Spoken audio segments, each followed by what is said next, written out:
Hello there, and welcome to the Sleepy Science Channel. Tonight, we are drifting into a world that exists all around you, yet remains completely unseen.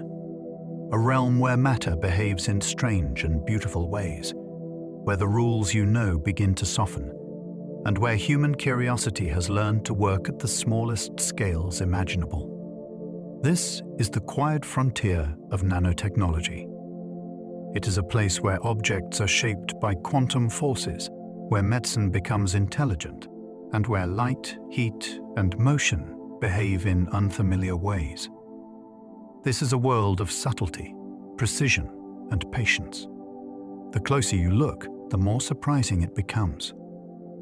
As we explore this hidden dimension, we'll discover the very limits of reality, where tiny changes can lead to extraordinary outcomes. If you enjoy these gentle journeys, I invite you to like, subscribe, or share a thought below. It helps others find their way here too, one sleepy soul at a time. But for now, all you need to do is relax. Allow your body to soften and your eyes to grow heavy, and let your mind settle into this hidden realm. Let's begin. Scientists can build machines smaller than a single red blood cell. When you hear the word machine, your mind might picture gears, motors, and metal parts you could hold in your hand. But at the nanoscale, a machine can be a shape so small that a living cell could drift past it, like a whale passing a pebble. Researchers build these tiny devices with tools that feel almost like science fiction, using beams of electrons to sculpt patterns, or using chemistry itself as a kind of assembly line. What makes this so thrilling is not just the size. It is the idea of function at a scale where friction, gravity, and even common sense stop behaving normally. A tiny mechanical arm can be made to flex. A miniature cage can open and close. A nanoscale rotor can spin when light hits it. The most exciting part is what this could mean in the real world. A machine that small can move through places no normal tool could ever reach. Spaces deep inside materials, between trapped layers, and potentially even through the crowded interior of the body, where every micrometer matters. Carbon atoms can be rolled into tubes stronger than steel and thinner than DNA. Imagine taking carbon, the same element that can become soot, pencil graphite, or diamond, and arranging it with such precision that it forms a tube only a few atoms thick. That is a carbon nanotube, a structure that looks simple in the diagram, but is astonishing in reality. Its strength does not come from bulk or weight, it comes from the way the atoms lock together in a repeating pattern that leaves almost no weak points. Pull on it, and instead of snapping like a brittle strand, the force spreads through the lattice like tension in a perfectly woven net. At the same time, its thinness is almost hard to picture. If you could enlarge a nanotube until it was as thick as a garden hose, a strand of DNA next to it would look like a much wider rope. These tubes can also conduct electricity in unusual ways, sometimes behaving more like perfect wires than the metals in your home. What makes them so captivating is the sense that a single material can hold strength, flexibility, and electrical charge all at once, simply because of geometry at the smallest possible scale. Nanotechnology allows materials to become waterproof without feeling coated. Most waterproofing you have encountered comes with a trade-off. It feels waxy, rubbery, or sealed, like a barrier has been painted on top of the fabric or surface. Nanotechnology offers a sneakier approach that feels almost like cheating, because it can change how water behaves without covering something in a thick layer. The trick is in texture so tiny you cannot see it, a landscape of microscopic bumps, ridges, and air pockets that water cannot easily sink into. When droplets land, they perch on the high points, barely touching the material, and they roll away with the slightest tilt, as if the surface is actively refusing them. This can be done in ways that keep a fabric breathable, because air can still move through the gaps even while water is pushed out. It is the difference between sealing a window shut and building a screen door that only blocks the thing you do not want. What is most fascinating is that the effect can come from structure rather than chemicals, meaning the same base material can feel normal to your hands while behaving like it has learned a new rule of physics when rain arrives. Some nanomaterials are designed to bend light around objects. Light feels so direct. It travels in straight lines, it casts sharp shadows, and it reveals what is there. But at the nanoscale, engineers can build materials that dissuade light to take unfamiliar paths, curving and wrapping instead of moving forward like an arrow. The secret is not magic, it is design. These materials can be built with tiny repeating structures, smaller than the wavelength of light itself, so light interacts with the pattern as if it is moving through a carefully scripted maze. Instead of reflecting normally, the waves of light can be guided, redirected, or even delayed in ways that do not happen in natural materials.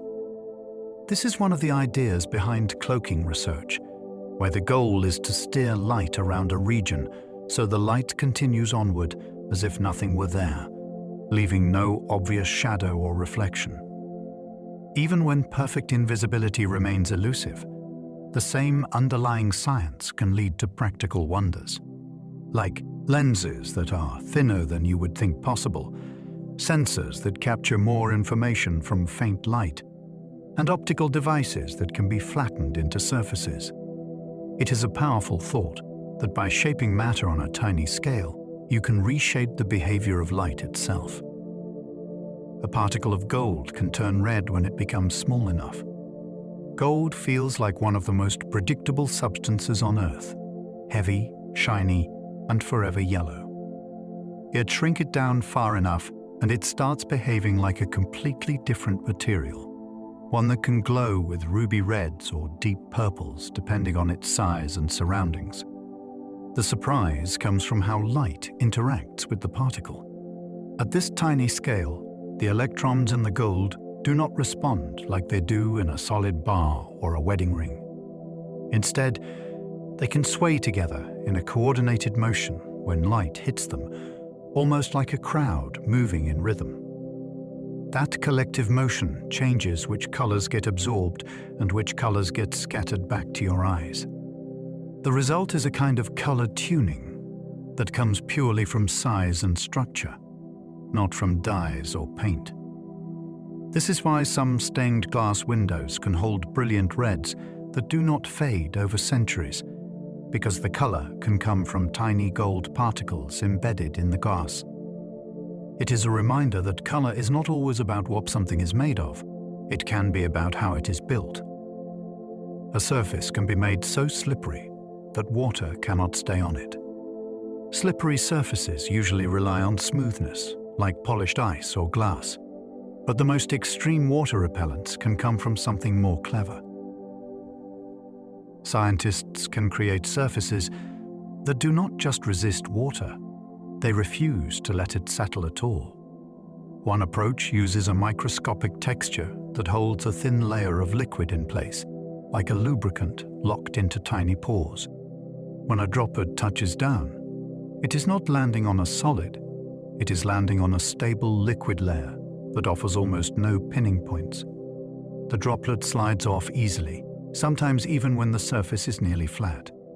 This is different from traditional water repellents, where droplets can still catch on small imperfections. Here, the droplet has nothing to grip. The result is exciting for reasons beyond novelty. If water cannot cling, neither can many forms of grime. Ice has a harder time forming. Bacteria struggle to establish a foothold. Even thick, sticky fluids can slip away more readily.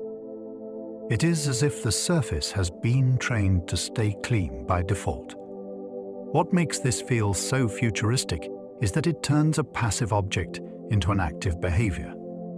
The material is not just sitting there, it is constantly denying attachment through nanoscale design. Nanoparticles can pass through cell walls that block normal medicines. A living cell is not an open room with doors wide enough for anything to stroll through. It is more like a guarded city, wrapped in a membrane that decides what enters and what stays out. Many medicines fail not because they are ineffective, but because they cannot reach the right place inside the body, or they cannot get into the right cells once they arrive. Nanoparticles can change that story, because their size and surface chemistry can be tuned to interact with cells in ways larger molecules cannot. Some are taken up through natural cellular processes, where the cell membrane folds inward and forms a tiny bubble that pulls the particle inside. Others can slip through porous barriers that would block a bulkier drug. What is truly captivating is the idea that delivery can be engineered like a key, not just a chemical that drifts around hoping to collide with the right target. By adjusting the particle's coating, its charge, or the way it behaves in water, researchers can encourage it to avoid certain immune defenses, circulate longer, or enter specific tissues more readily. It is a shift in perspective, from medicine as a blunt substance to medicine as a designed traveler, built to navigate the body's checkpoints. Doctors can guide magnetic nanoparticles through the body using external fields. Picture a doctor holding an invisible steering wheel outside the body, influencing tiny travelers inside it. Magnetic nanoparticles make that idea real in experimental settings because they respond to magnetic fields even when they are far beneath skin and tissue. These particles can be designed to carry drugs, imaging agents, or other helpful payloads, and a carefully shaped magnetic field can encourage them to drift toward a chosen region. It is not like pulling a metal spoon across a table, because the body is a complex, flowing environment full of branching vessels and constant motion. That is exactly why the concept is so fascinating. It turns the problem of delivery into something closer to navigation. Researchers explore how field strength, timing, and geometry can influence where particles accumulate, and how to avoid unintended buildup in places like the liver or spleen. There is also a beautiful link to medical imaging, since magnetic behavior is already central to techniques like magnetic resonance imaging. In the long run, the dream is precision with minimal collateral effects, guiding helpful material toward a problem site while leaving the rest of the body largely undisturbed. It is a quiet revolution, using forces you cannot see to move tools you cannot see, all in the service of healing. Some experimental cancer treatments rely on nanoparticles heating tumors from the inside. One of the hardest challenges in cancer treatment is harming the tumor while sparing healthy tissue nearby. Heating a tumor can damage cancer cells, but heating the whole region from the outside can also harm everything around it. Nanoparticles offer a more targeted approach because they can be designed to accumulate in tumor tissue and then convert energy into heat right where it is needed. In some methods, magnetic nanoparticles warm up when exposed to an alternating magnetic field. In others, particles absorb certain wavelengths of light and transform that light into heat, a strategy often explored with materials like gold nanostructures. The tumor becomes a place where energy is turned into local warmth, not because the entire body is heated, but because the particles act like tiny heaters embedded within the problem. What makes this so compelling is the precision of the trigger. The particles can remain relatively quiet until the external field or light is applied, and then the treatment becomes active on command.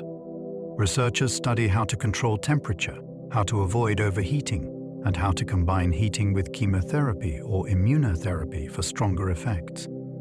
It is an example of nanotechnology turning therapy into choreography, timing, location, and activation working together. Nanotechnology can make drugs activate only when they reach a specific cell type. A powerful drug can be a curse if it acts everywhere instead of only where it is needed. That is why researchers dream of medicines that stay silent while traveling, then switch on only when they meet the right kind of cell. Nanotechnology helps because nanoparticles can carry drugs in a protected form, wrapped, caged, or chemically masked, so they cannot act too early. Then the particle is designed with a molecular recognition strategy, like a surface that binds to receptors found mainly on the target cell type, or a coating that responds to local conditions inside a tumor. Microenvironment. Some designs use enzymes as a trigger because certain enzymes are more active in specific tissues. Others respond to acidity, since some diseased tissues have a different chemical atmosphere than healthy ones. When the particle reaches the right place, the environment itself becomes the signal that unlocks the drug, releasing it or activating it in a controlled way. The thrilling part is the idea of behavior, not just chemistry. The medicine does not simply exist. It waits, it travels, it checks conditions, and it acts only when the context is right. That shift could mean fewer side effects, higher effective doses where they matter, and a future where treatment feels more like precision engineering than blunt force. Nanoparticles can be programmed to fall apart after completing a task. One of the strangest ideas in nanotechnology is that a material can be designed with an expiration date built directly into its structure. These nanoparticles are not meant to last forever. They are created to perform a specific job, then quietly disassemble themselves once that job is done. The trigger can be something as subtle as a change in acidity, temperature, or chemical environment. Inside the body, this matters enormously, because persistence is not always a good thing. A particle that lingers too long can interfere with healthy processes. By contrast, a particle that breaks down into harmless components becomes almost invisible once its role is finished. What makes this idea so captivating is the shift in mindset. Materials are no longer static objects.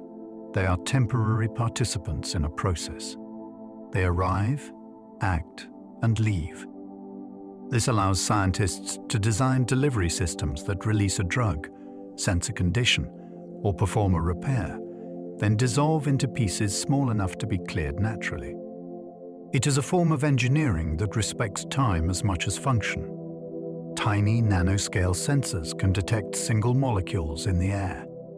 Detecting a single molecule sounds impossible until you remember how sensitive physics can become at very small scales. Nanoscale sensors are often built so that one tiny interaction creates an outsized effect. When a single molecule lands on the sensor, it can change electrical properties, alter vibration patterns, or shift how light behaves.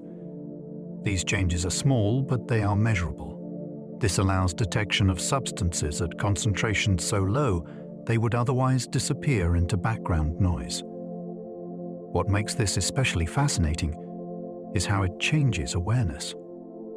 Instead of sampling large volumes and averaging results, these sensors notice individual events as they happen.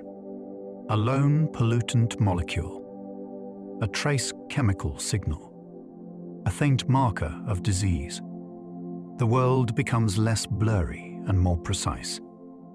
This capability opens doors to early warning systems, environmental monitoring, and medical diagnostics that operate before symptoms appear.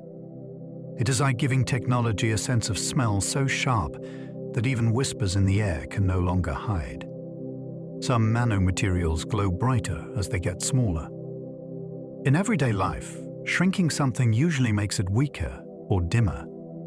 At the nanoscale, the opposite can happen. Certain materials become brighter as they shrink, producing intense, vivid light from structures too small to see. This happens because electrons inside the material are confined to extremely tight spaces. When they absorb energy, they have fewer options for how to respond, so they release that energy as light with remarkable efficiency. The color and brightness depend on size rather than composition, meaning the same material can glow differently simply by being made smaller or larger. What makes this so enchanting is that light becomes a design choice rather than a fixed property. Scientists can tune brightness and color with astonishing precision. These glowing particles can be used to label cells, track biological processes, or create displays that are thinner and more energy efficient. It is a reminder that scale alone can unlock behaviors that feel almost magical, revealing light where darkness would be expected. Nanotechnology allows scientists to build artificial structures that mimic viruses. Viruses are masters of efficiency. They are small, precise, and incredibly good at entering cells. Nanotechnology allows scientists to borrow these strategies without borrowing the danger. Artificial virus-like structures can be built to match the size, shape, and surface patterns that cells naturally recognize. This allows them to slip inside cells using the same pathways viruses exploit, but without carrying harmful genetic material. What makes this so powerful is control. Every feature can be tuned, from how strongly the structure binds to a cell to what it releases once inside. These artificial constructs can deliver medicine, trigger immune responses, or help scientists study how cells behave under specific conditions. Instead of fighting biology, this approach works with it, using familiar entry points rather than brute force. It blurs the boundary between natural and engineered systems, showing how deeply scientists are learning from the smallest biological machines nature has ever produced. Certain nanocoatings prevent bacteria from attaching to surfaces at all. Bacteria rarely cause trouble unless they can settle in and stay put. Many infections begin with attachment, when microbes cling to a surface and start forming communities. Nanocoatings can interrupt this process at the very first step.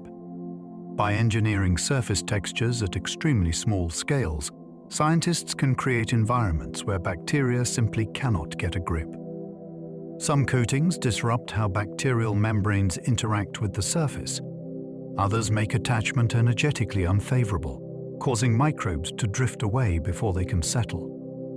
What is striking is that this approach does not rely on killing bacteria directly.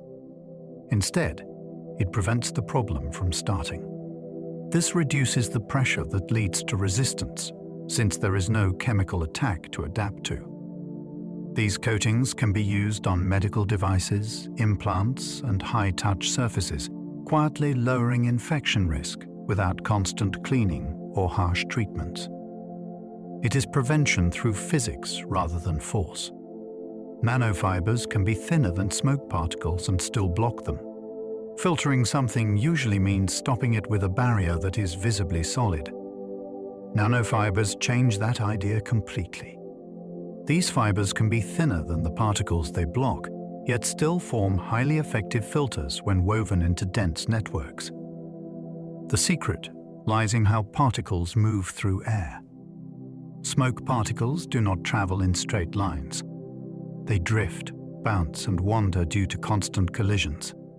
Nanofiber networks take advantage of this randomness, increasing the chances that particles will collide with a fiber and stick. At the same time, air flows through easily, because the fibers are so thin that they offer little resistance.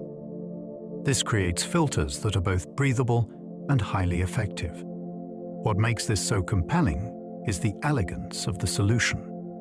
Instead of brute thickness, efficiency comes from understanding motion at small scales. It allows protective masks, air filters, and ventilation systems to work better without feeling heavy or restrictive. Water filters built with nanotechnology can remove contaminants smaller than bacteria. Bacteria are already tiny, yet water can contain contaminants even smaller. Traditional filters struggle at this scale because stopping such small particles often means blocking water flow as well. Nanotechnology offers a way around this problem by building filters with precisely controlled pore sizes and surface properties. These filters do not rely solely on physical blocking. They can also attract and trap specific contaminants through electrical charge or chemical affinity. As water passes through, unwanted particles are captured, while clean water continues onward. The result is filtration that reaches into a realm once considered unreachable. This has enormous implications for clean water access, especially in places where contamination is subtle rather than obvious. It means removing materials that cannot be seen, tasted, or smelled, yet still pose long-term risks. The fascination lies in how invisible structures can protect against invisible threats, quietly improving safety one molecule at a time. Some nanomaterials can pull heavy metals out of water, molecule by molecule. Heavy metals in water are dangerous precisely because they can exist at low concentrations while causing serious harm over time. Nanomaterials can be engineered to seek out these metals with remarkable selectivity. Their surfaces are designed to bind tightly to specific metal ions, grabbing them as water flows past. Each interaction happens at the molecular level, one binding event at a time. Over time, this adds up to significant purification. What makes this approach so exciting is its efficiency. Instead of treating large volumes of water with harsh chemicals, these materials work quietly and continuously. Once saturated, they can often be regenerated and reused. This turns cleanup into a targeted process rather than a blunt intervention. It also allows recovery of valuable metals that would otherwise be lost. The idea that water can be cleaned with such precision feels almost surgical, replacing broad treatment with deliberate capture. Nanotechnology can create self-cleaning surfaces activated by sunlight. Imagine a surface that cleans itself simply by being exposed to daylight. Nanotechnology makes this possible by combining special coatings with light-activated chemistry. When sunlight hits the surface, it triggers reactions that break down organic dirt and grime into smaller components that can be washed away by rain or moisture. At the same time, these surfaces are often engineered to spread water evenly, preventing streaks and residue. What makes this so remarkable is how passive it is. No scrubbing, no chemicals, no effort. The surface simply uses energy that is already available. This approach can be applied to windows, tiles, and outdoor materials, reducing maintenance while keeping environments cleaner. It also highlights a broader theme in nanotechnology, where materials are designed to interact intelligently with their surroundings. The surface is not inert. It responds, adapts, and maintains itself using physics and chemistry at the smallest scales. A nanoscale change can determine whether a material conducts electricity or not. At large scales, electrical conductivity feels like a fixed property. A material either conducts electricity or it does not. At the nanoscale, that certainty disappears. A change so small it cannot be seen can completely alter how electrons move. Adjusting thickness, spacing, or structure by a tiny amount can open or close pathways for electrical flow. This allows the same material to behave like a conductor, an insulator, or something in between depending on how it is built. What makes this so fascinating is the level of control it offers. Engineers can design electrical behavior into a material without changing its chemical makeup. This is essential for modern electronics, where components must be incredibly small, yet precisely defined. It also shows how properties we take for granted are not inherent truths, but outcomes shaped by structure. At the nanoscale, electricity becomes a matter of architecture. Computer chips already rely on structures only a few dozen atoms wide.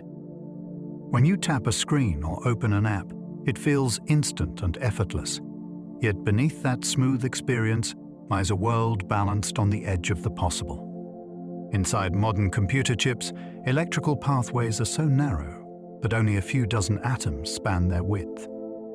At that scale, electrons no longer behave like obedient currents flowing through tidy wires.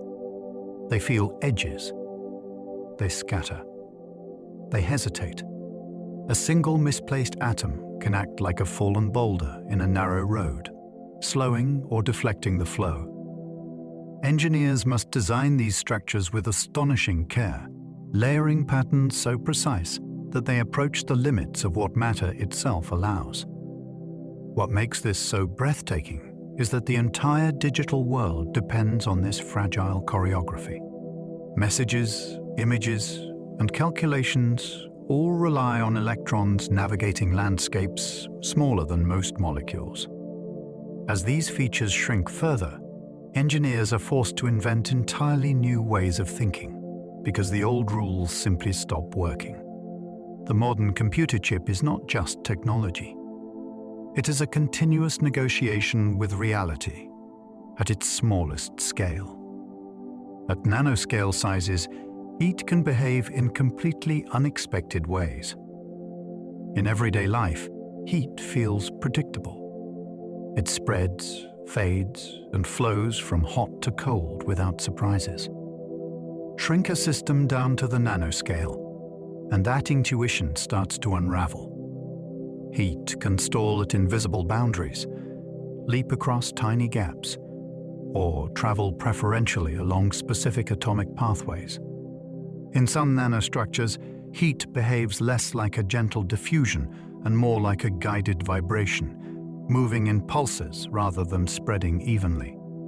This matters deeply for modern technology because small devices can trap heat in places no sensor can easily detect. Engineers can no longer treat temperature as an afterthought. They must design routes for heat the same way they design routes for electricity. What makes this so fascinating is that warmth becomes something that can be shaped.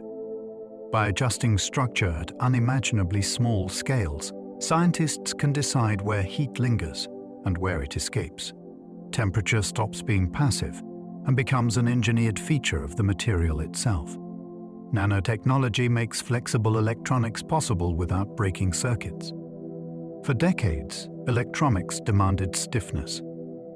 Bend a circuit too far and it would crack, snap, or fail without warning.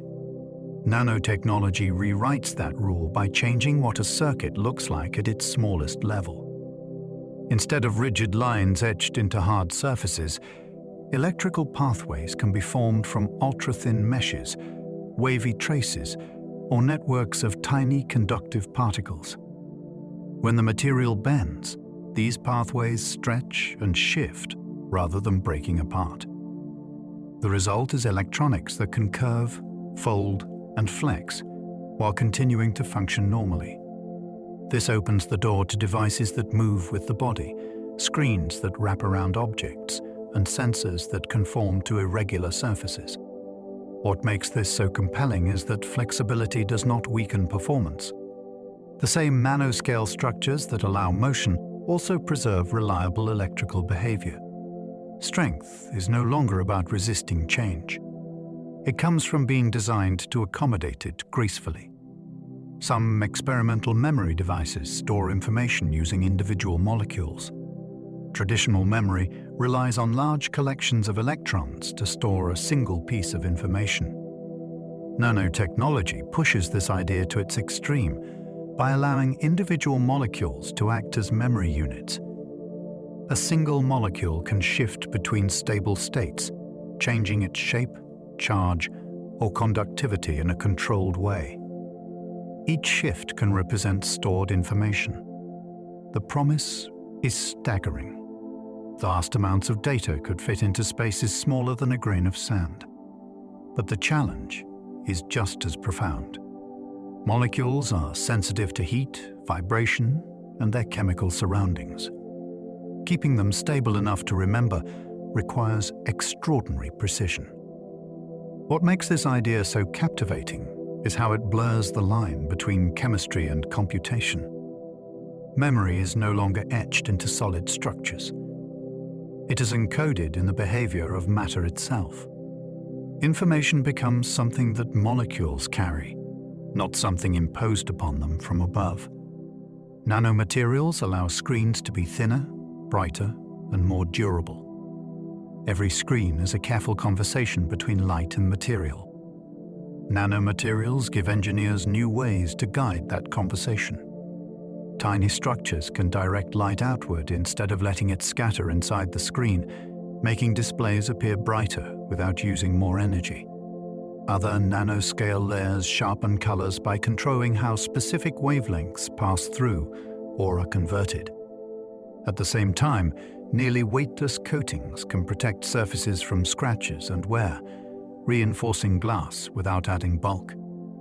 The result is a screen that feels lighter and slimmer, yet performs better and lasts longer. What makes this so remarkable is that improvement comes from refinement rather than addition. Instead of piling on material, engineers sculpt it. A layer too thin to see can determine how vivid an image appears and how long the surface stays clear. It is a quiet transformation that touches devices people interact with every day. Transparent conductors made from nanostructures can replace brittle metals. Many modern displays depend on transparent layers that conduct electricity while letting light pass through. Traditional materials can do this, but they are fragile and prone to cracking. Nanostructured conductors offer an elegant alternative. Networks of ultra-thin wires, tubes, or particles form invisible pathways that carry current while remaining flexible. Because these networks have many overlapping routes, damage in one spot does not necessarily stop the flow. Light passes through easily, while electricity finds its way across the surface. What makes this so exciting is reliability. Screens become less delicate. Devices survive bending and daily wear more easily. Transparency and conductivity stop competing with each other. They coexist through structure rather than brute material strength. It is a subtle shift that removes a long-standing weakness from modern electronics. Nanotechnology enables electronics that stretch without losing function. Stretching an electronic device used to mean destroying it. Nanotechnology changes that by designing circuits that expect movement. Conductive paths can be arranged in coiled or serpentine shapes that straighten when pulled and relax when released. In other designs, conductive nanoparticles are embedded in soft materials, maintaining contact even as the surface stretches. This allows electronics to elongate repeatedly without losing function. The possibilities feel almost organic. Sensors that move with skin. Wearable devices that adapt to motion. Medical tools that stretch as tissues shift. What makes this so fascinating is how closely it mirrors living systems. Biology stretches constantly without breaking. Nanotechnology brings electronics closer to that same resilience, not by making them harder, but by making them adaptable. Movement becomes part of how the device survives. Certain nanoscale patterns can trap light instead of reflecting it. Most surfaces announce themselves by reflecting light. At the nanoscale, surfaces can be designed to do the opposite. Carefully arranged patterns guide incoming light into tiny corridors where it bounces again and again, losing energy with each interaction. Instead of escaping, the light becomes trapped. This can make a surface appear unusually dark, but the deeper value lies in control. Trapped light can be harvested more efficiently, detected more sensitively, or prevented from interfering with measurements. What makes this so striking is that reflection, which feels like a basic property of matter, becomes optional. Geometry takes command. A pattern invisible to the eye decides whether light leaves immediately or lingers long enough to be used. It is a reminder that even light can be persuaded when structure is subtle enough. Materials can be engineered to absorb nearly all incoming light. There exists a kind of darkness that feels deeper than shadow. Nanotechnology makes it possible by building surfaces filled with tiny cavities and spikes that swallow light almost completely. Photons enter the structure and scatter repeatedly, losing any chance of escape. Eventually, their energy turns into heat, leaving almost no reflection behind. This extreme absorption is not just visually dramatic, It improves optical instruments by eliminating stray light. It sharpens measurements and increases efficiency wherever light needs to be captured. What makes this so fascinating is that blackness becomes an engineered outcome. Darkness is no longer the absence of light.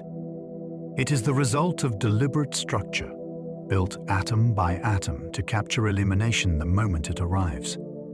Nanostructures can amplify electric fields far beyond normal limits. Electric fields usually spread out and weaken with distance. At the nanoscale, shape can force them to concentrate into astonishingly intense regions. Sharp tips, narrow gaps, and tiny features cause electric forces to crowd together, creating hotspots where fields become dramatically stronger. In these regions, molecules feel powerful influences that would normally require far greater energy. This amplification allows sensors to detect faint signals and enables chemical reactions that would otherwise be unlikely. What makes this so compelling is efficiency. Enormous effects arise from very little material. A slight change in geometry can transform a gentle field into a focused force. It is another example of a recurring theme at the nanoscale, where design replaces brute strength and small structures produce outsized consequences. Gecko feet cling to walls using nanoscale forces rather than glue. A gecko running up a wall looks like it is defying gravity, yet the secret lies not in stickiness, suction, or claws. Each foot is covered in millions of tiny hairs, and each of those hairs branches into even smaller tips of the nanoscale. When these tips touch a surface, they come close enough for weak electrical attractions to arise between atoms.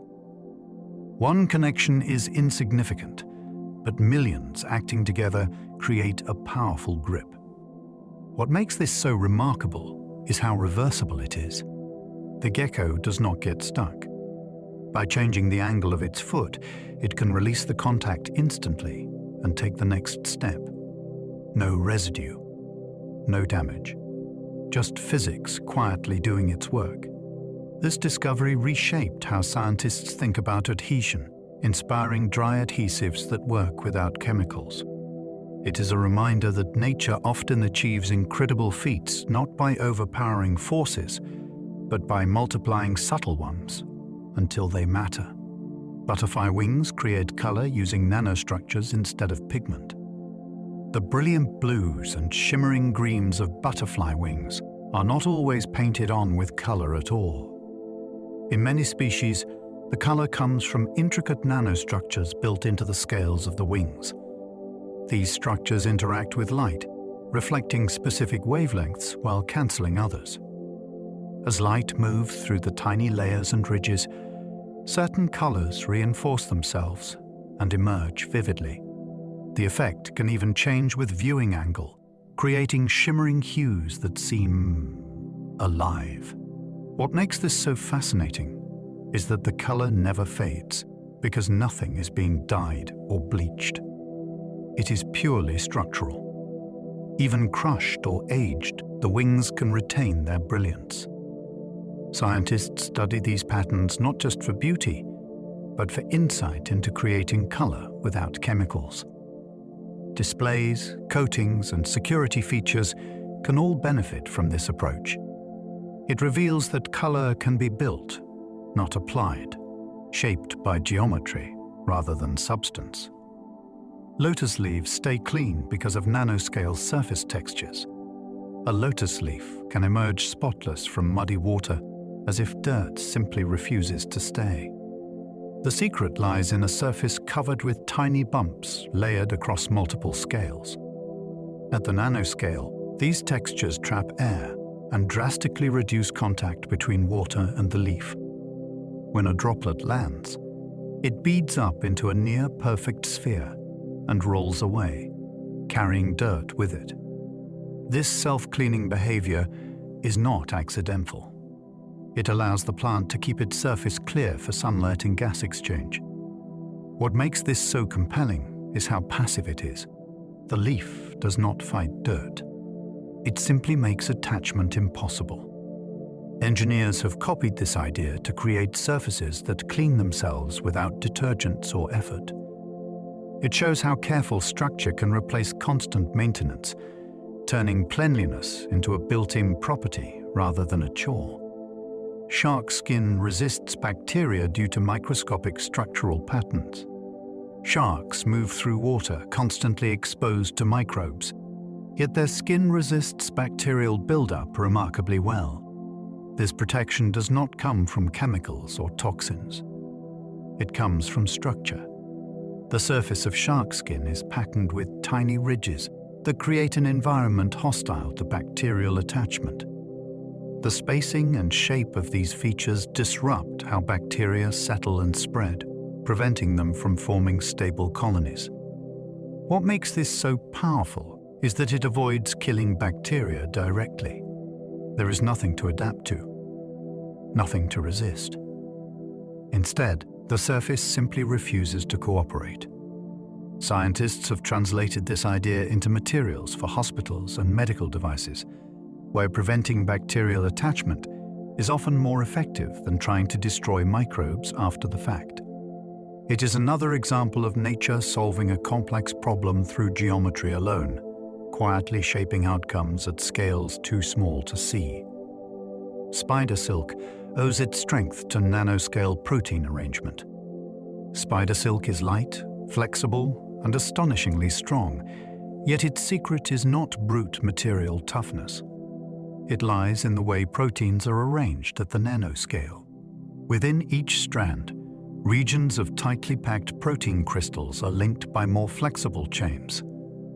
When the silk is stretched, the flexible regions absorb energy while the crystalline regions provide strength. This balance allows the silk to deform without snapping, distributing stress instead of concentrating it. What makes this so fascinating is efficiency.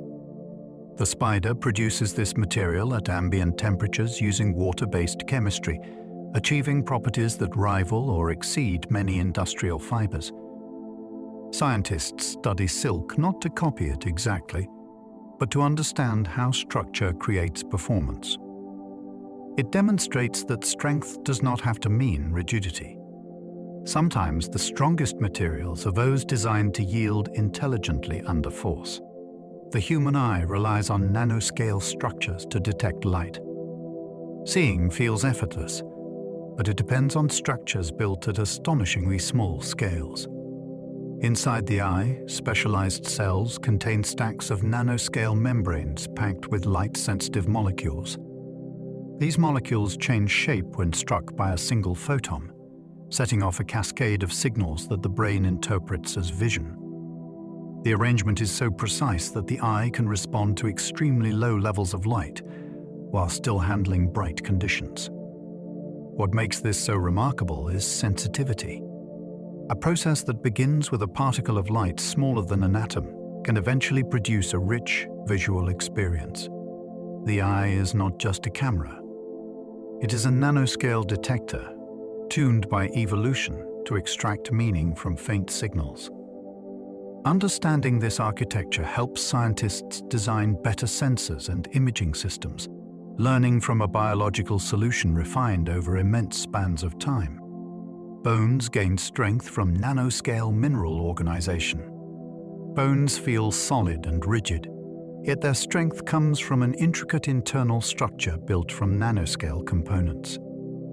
Tiny mineral crystals are embedded within a flexible protein framework, arranged in a way that balances hardness with toughness. When bone experiences stress, the structure allows slight movement at the smallest scales, preventing cracks from racing through unchecked. What makes this so captivating is how adaptable it is. Bone constantly remodels itself, adjusting structure in response to use and load.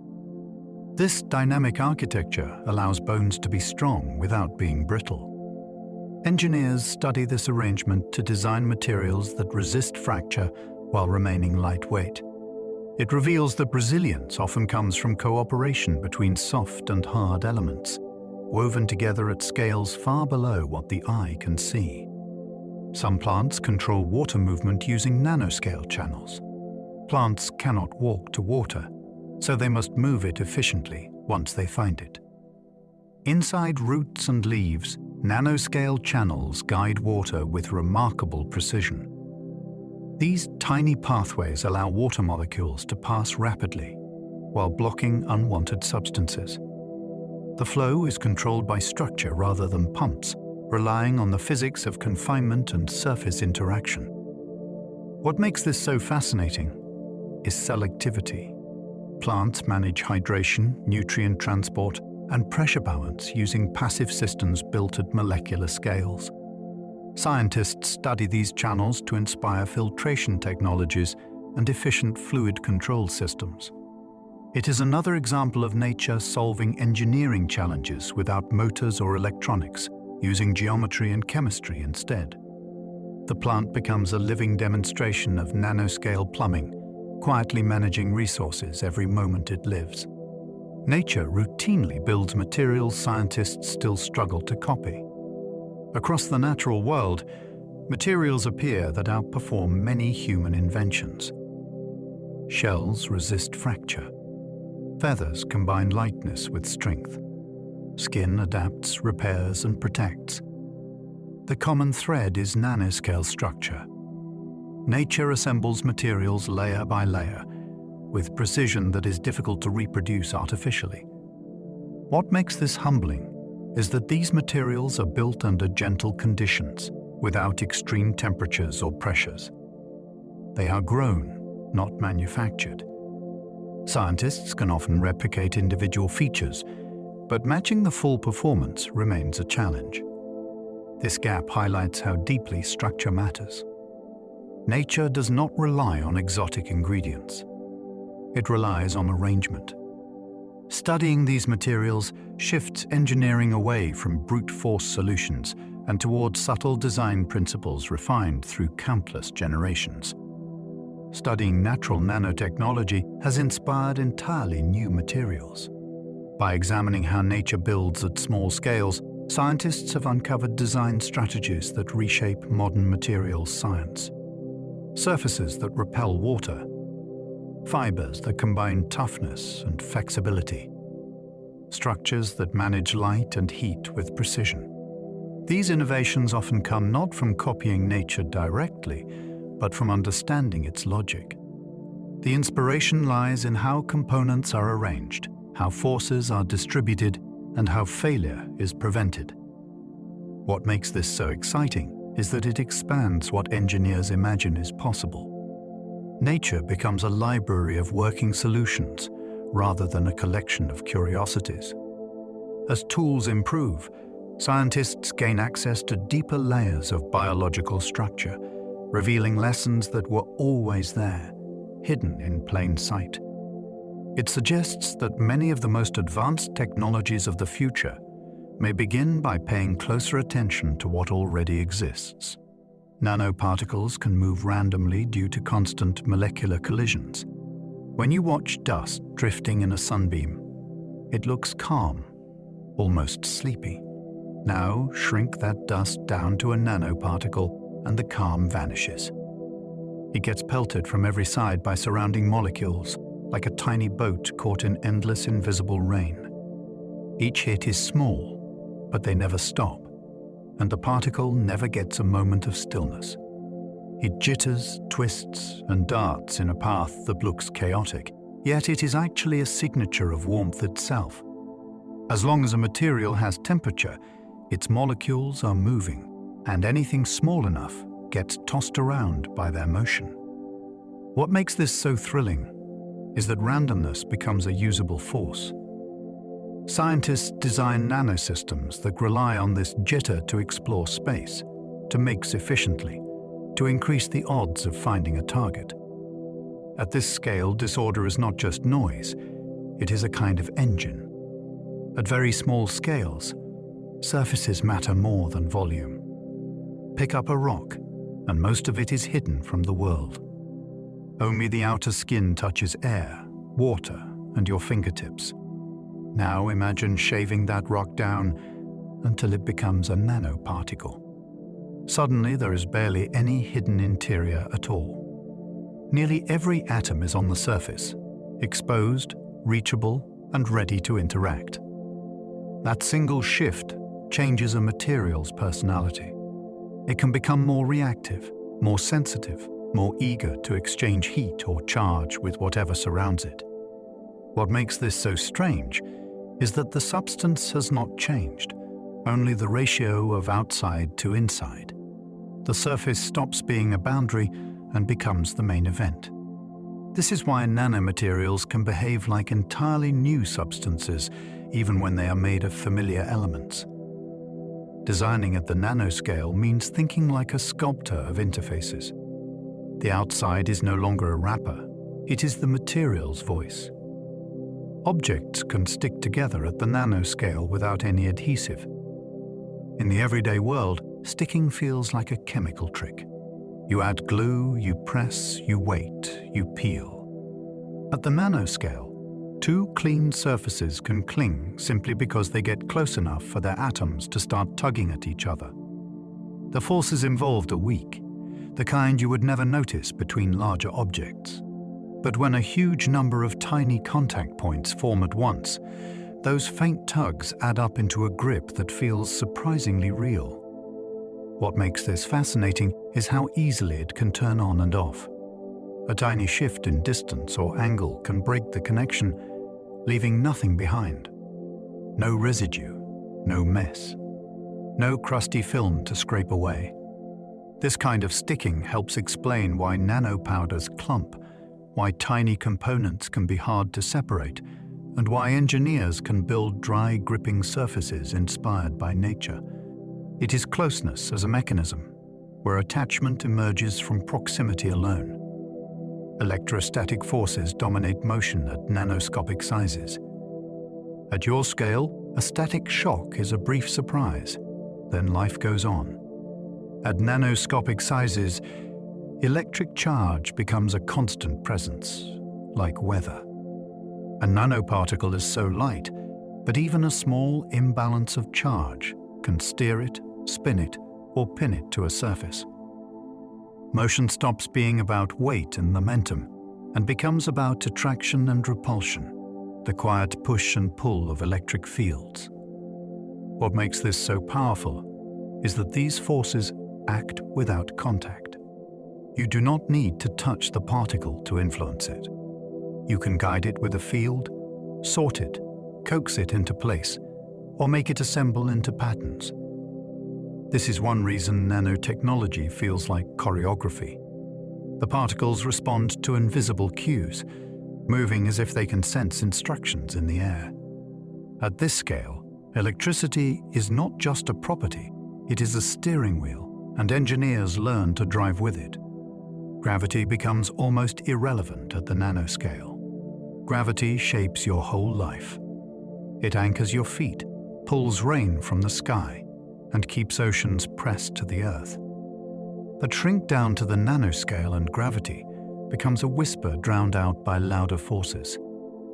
A nanoparticle does not really fall the way a pebble falls. It gets buffeted, pulled sideways by charge, nudged by collisions, caught by surfaces that suddenly feel sticky. Up and down lose their authority. What makes this so mind-bending is the inversion of importance. The force that rules planets becomes nearly meaningless, while forces you rarely think about, like surface attraction, dominate every moment. This is why nanoscale engineering demands a new intuition. You cannot design as if weight is the main character. You design for closeness, for contact, for the way surfaces grab and fields steer. It is a reminder that the laws of experience are not fixed, they are scale-dependent, and reality changes its priorities as you shrink. Quantum effects begin to influence real-world materials. Quantum behavior sounds like something that should stay locked inside equations, but the nanoscale lets it spill into the physical world. When structures become small enough, electrons stop acting like tidy particles moving along clear routes. They behave more like waves, spreading out, interfering with themselves, and responding sharply to boundaries. Energy becomes restricted to specific levels, like a staircase instead of a ramp. What makes this so captivating is that these effects are not philosophical. They are practical. They can change the color a nanoparticle emits, the way a thin layer conducts, or the sensitivity of a sensor. Engineers begin designing with quantum behavior in mind, not as a weird exception, but as the operating rule. The nanoscale becomes a frontier where the invisible rules of the microscopic world directly shape devices you can hold in your hand. It is as if the universe stops hiding its deeper mechanics and starts letting them affect everyday materials. Electrons can tunnel through barriers at nanoscopic distances. A wall is a wall, until you get small enough that the idea of a wall becomes negotiable. At nanoscopic distances, electrons can sometimes appear on the other side of a barrier that they do not have the energy to cross in the normal sense. This is tunneling, and it feels like a magic trick until you accept that at this scale, nature runs on probability instead of certainty. The electron is not a tiny bead bouncing off a gate. It is a presence that can extend into forbidden regions, and sometimes it shows up beyond the boundary. What makes this so important is that tunneling becomes both a tool and a threat. It can be used to sense tiny distances and create extremely sensitive devices, yet it can also cause unwanted leakage in small electronics as components shrink. Empty space stops behaving like emptiness. It becomes a medium where unlikely events happen often enough to matter, forcing engineers to design around the fact that barriers are not absolute at the nanoscale. Color can emerge from structure instead of chemistry. We are taught that color comes from substances, from pigments and dyes that soak up certain wavelengths and leave others behind. At the nanoscale, color can be built from shape alone. Tiny layers, ridges, and repeating patterns can split and recombine light so that specific wavelengths strengthen while others cancel out.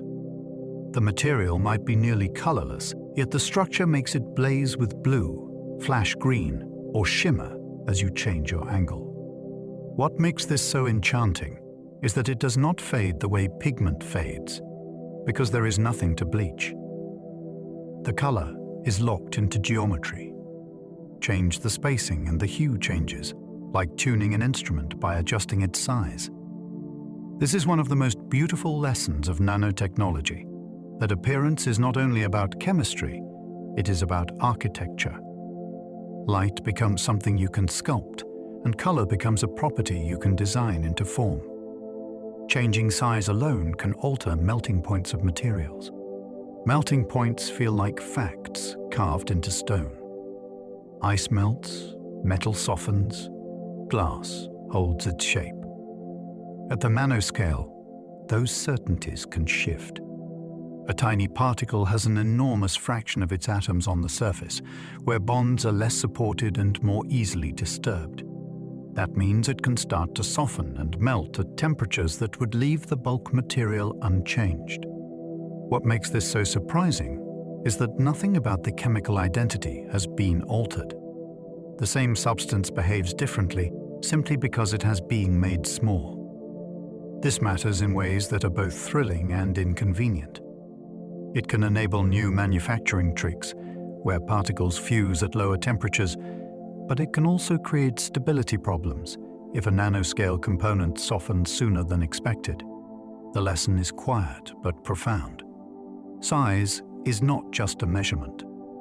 At this scale, size is a control knob that can rewrite basic thermal behavior. Some nanomaterials become chemically reactive only at small sizes. A chunk of a material can seem calm and inert, almost bored by its surroundings. Reduce that same material to nanoscale dimensions, and it can wake up. With so many atoms exposed at the surface, there are more places where reactions can begin.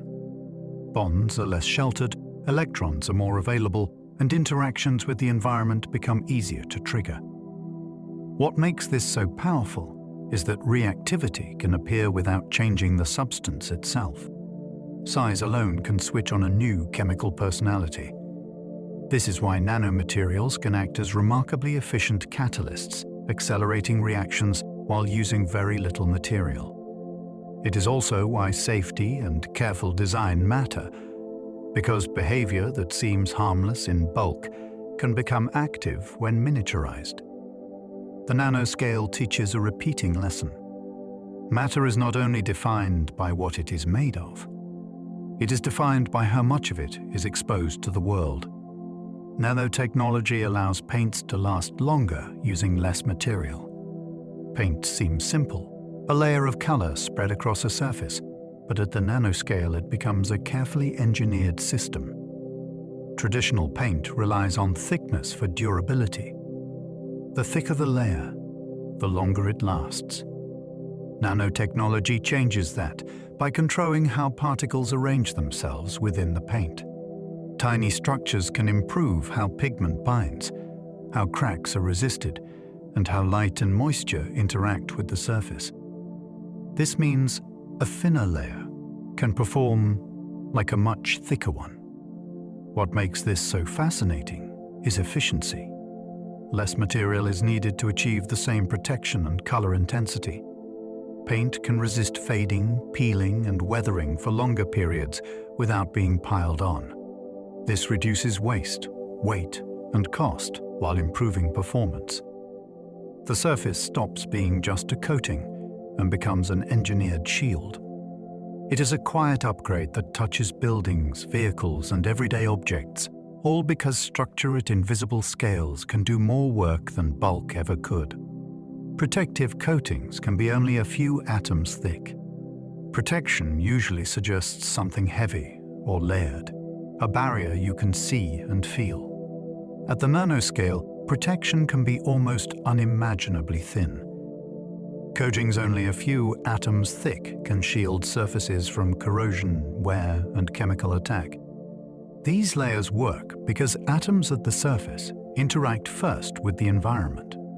By carefully choosing what those atoms are and how they are arranged, engineers can change how a surface behaves without changing its appearance or weight. What makes this so remarkable is subtlety. The object underneath looks and feels the same, yet its lifespan can be dramatically extended. Metal resists rust. Components slide with less friction. Surfaces endure harsh conditions longer than expected. It feels almost like giving matter a second skin, one so thin it escapes notice. Protection becomes precise rather than bulky, designed at the level where damage begins rather than after it has spread. Glass can become scratch-resistant without becoming heavier. Glass feels solid and smooth, yet scratches easily because its surface is vulnerable at small scales. Nanotechnology addresses this weakness by reinforcing the outermost layers without thickening the glass itself. Nanoscale treatments can alter surface structure or add ultra-thin protective layers that deflect stress and resist abrasion. The result is glass that stays clear and smooth far longer, even under repeated contact. What makes this so compelling is that the improvement is invisible. The glass does not become thicker, heavier, or cloudier. It simply behaves better.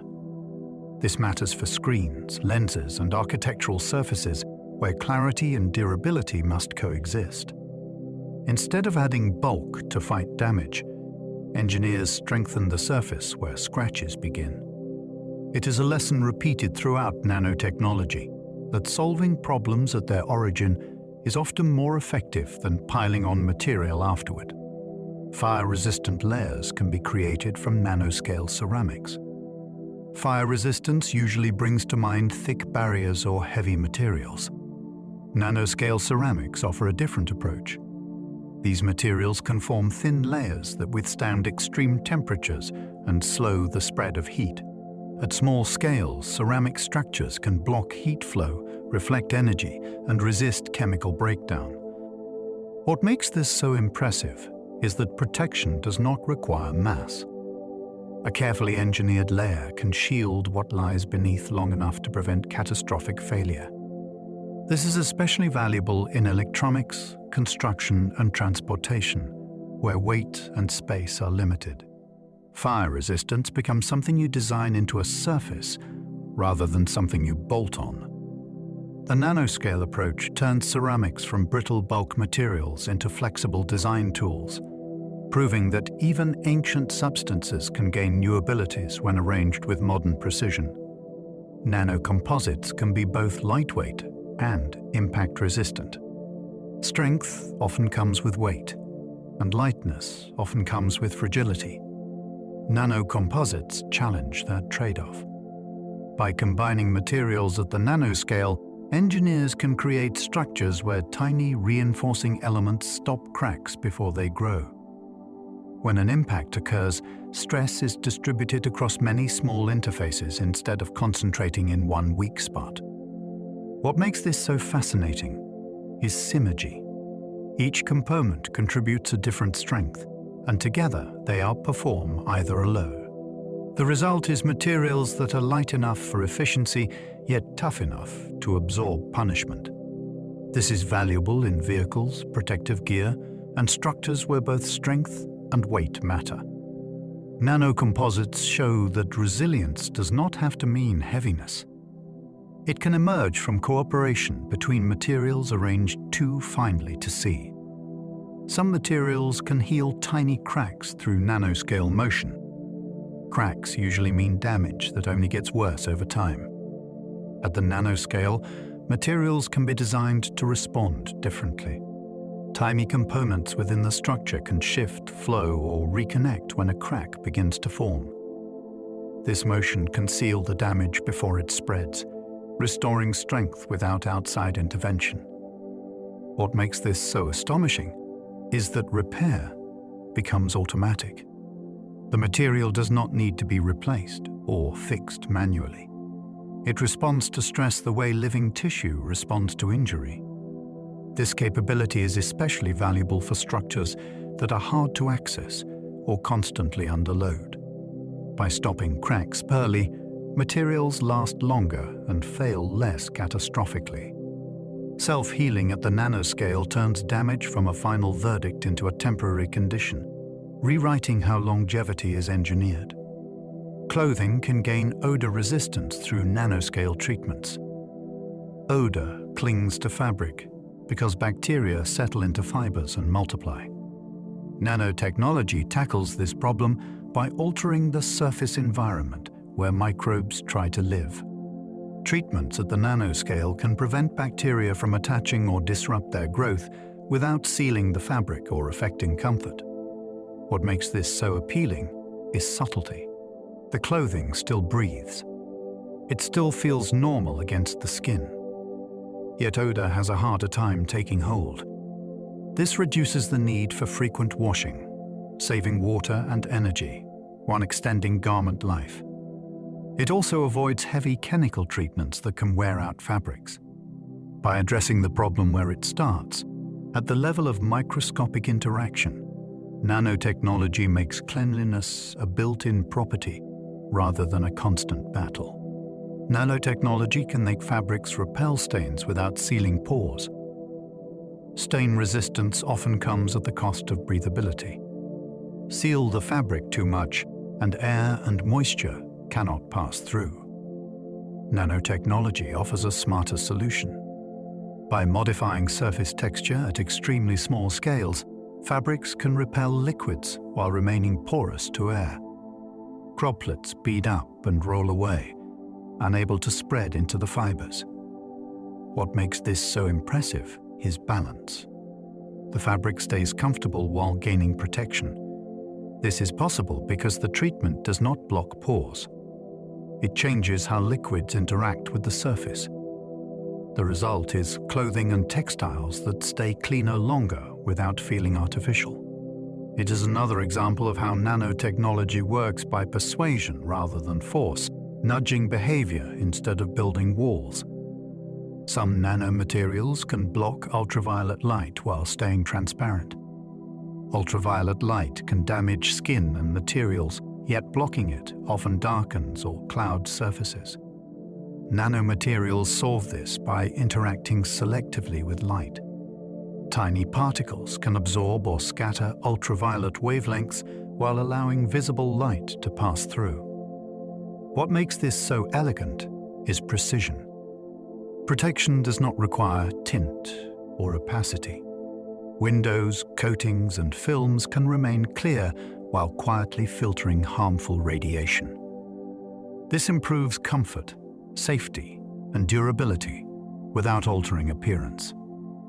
The nanoscale approach turns light control into a fine-tuned process rather than a blunt filter.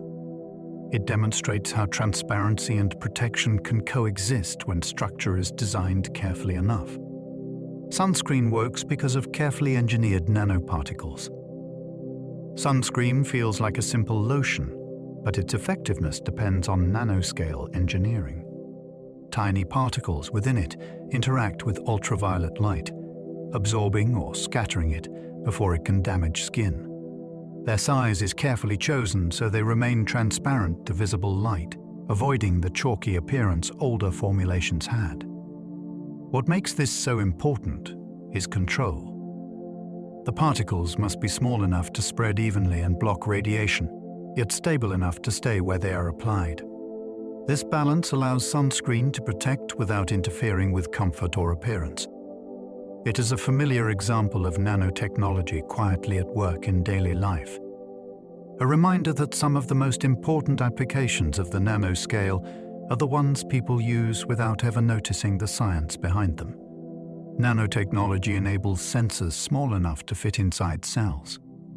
A living cell is not an empty bubble. It is a dense, crowded world filled with moving structures, flowing chemicals, and constant activity. For most of history, scientists could only observe this world from the outside, inferring what happened within by watching outcomes. Nanotechnology changes that by allowing sensors so small they can exist inside a cell without overwhelming it.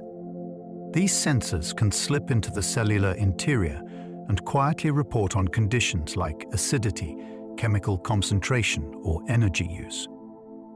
What makes this so extraordinary is scale.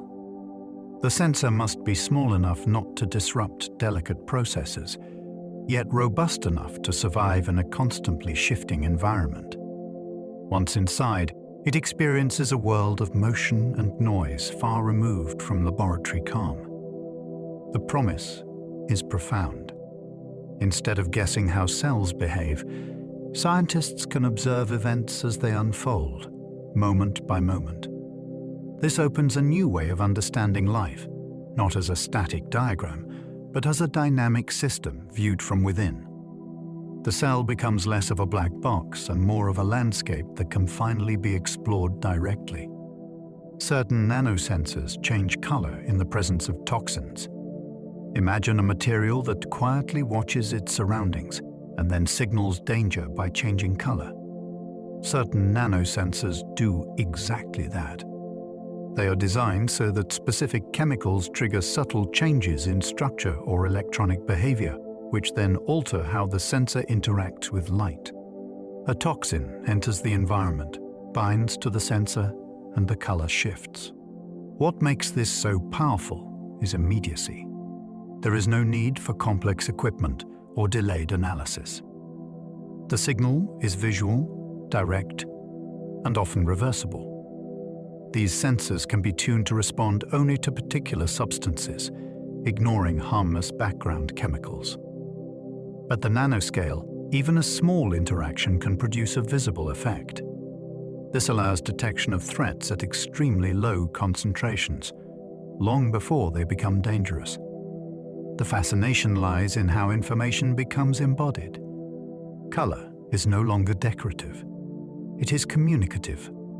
A material itself becomes a warning system, quietly translating invisible chemistry into something the human eye can understand. Nanoparticles can be used to trace how cells communicate. Cells are constantly talking to one another, sending chemical messages that coordinate growth, repair, and defense. These messages are fleeting and difficult to follow. Nanoparticles offer a way to trace this hidden conversation. By attaching to specific molecules or pathways, nanoparticles can act like tiny trackers, moving along with signals as they travel from one cell to another.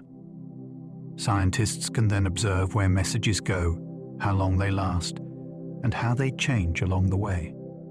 What makes this so compelling is that it reveals communication as a dynamic network rather than a simple exchange. Messages branch, overlap, and fade. Some are amplified, while others are ignored. Tracking this flow helps explain how complex behaviors emerge from simple signals. It also sheds light on what happens when communication breaks down. Disease can be seen not just as damaged cells, but as misdirected conversations. Nanoparticles allow scientists to watch these exchanges unfold in real time, revealing a hidden social life at the cellular level. Researchers can watch individual molecules move in real time. For a long time, molecules were statistical abstractions, known through averages and indirect effects.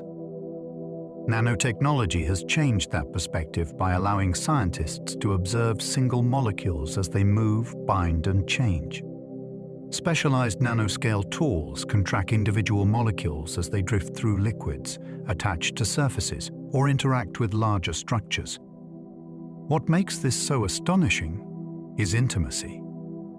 Instead of seeing a blurred crowd, researchers can watch one molecule take its own unpredictable path. They can see pauses, hesitations, and sudden changes that disappear in average data. This reveals that molecular behavior is often messier and richer than simplified models suggest. Life at this scale is full of variability. Watching molecules one by one transforms understanding from static rules to living processes. Chemistry and biology become stories of motion and chance, unfolding step by step rather than all at once. Nanotechnology allows imaging beyond the limits of normal microscopes. Traditional microscopes are constrained by the nature of light itself, which limits how closely objects can be distinguished. Nanotechnology finds ways around this barrier by using clever interactions between light and matter. Nanoscale probes, fluorescent markers, and engineered surfaces can reveal details far smaller than classical limits would allow. Instead of relying solely on lenses, these techniques extract information from how light behaves near tiny structures. What makes this so remarkable is that it expands vision without changing eyesight. The same light can reveal more simply because it is guided differently. This has transformed fields like biology and materials science, where previously invisible details suddenly become clear. Structures once inferred can now be seen. Processes once guessed can be observed. The world grows more detailed, not because it changed, but because perception learned a new trick. Some nanoscale probes can measure forces inside living cells. Inside a cell, forces are constantly at work. Proteins pour, membranes stretch, and molecular motors generate motion. Measuring these forces was once nearly impossible. Nanoscale probes make it possible by responding to tiny mechanical changes within the cell.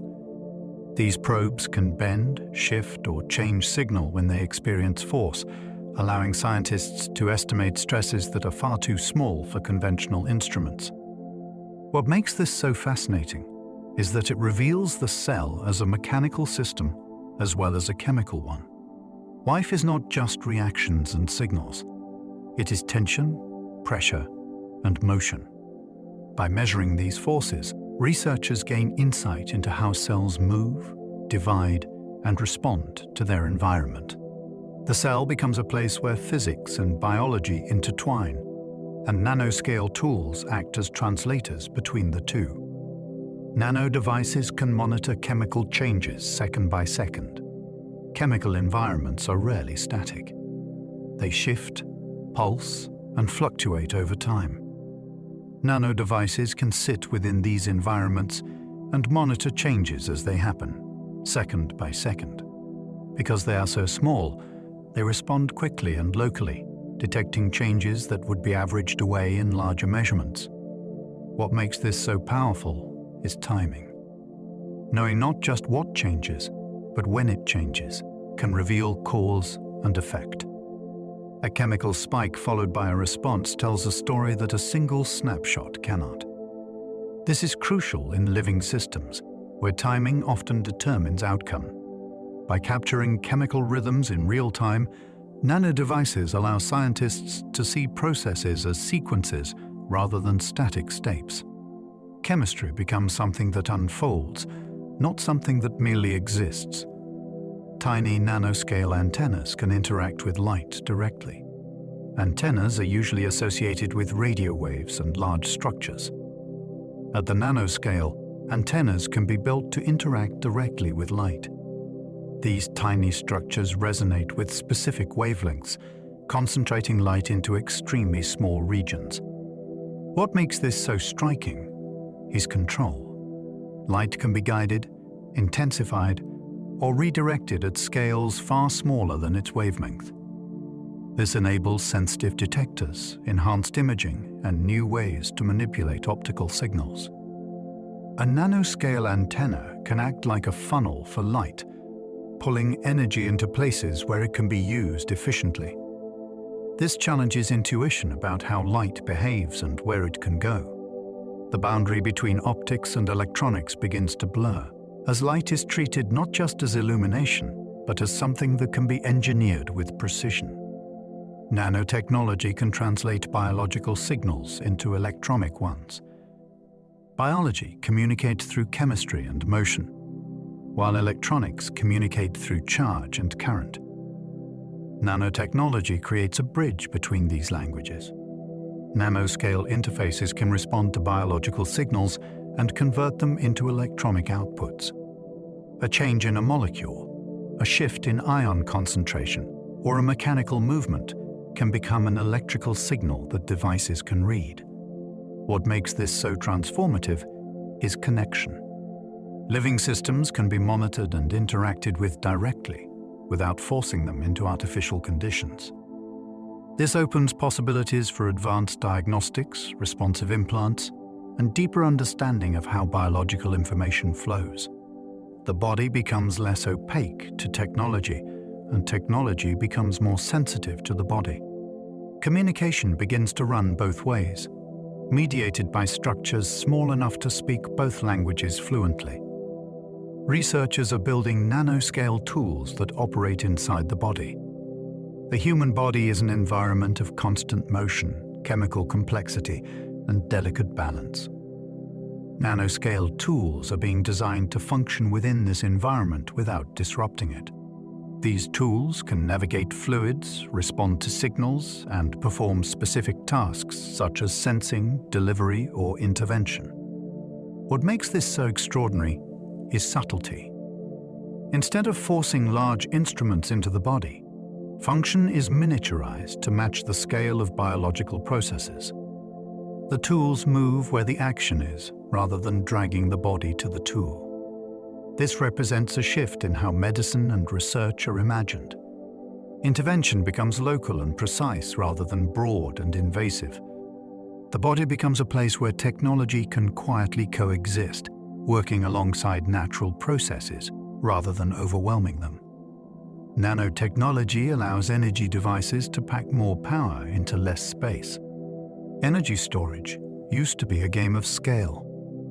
If you wanted more power, you made the device bigger, heavier, and thicker, like adding more logs to a fire. Nanotechnology changes that by turning energy devices into landscapes rather than lumps of material. At tiny scales, you can build enormous surface area into a small volume, like folding a vast sheet into a compact space.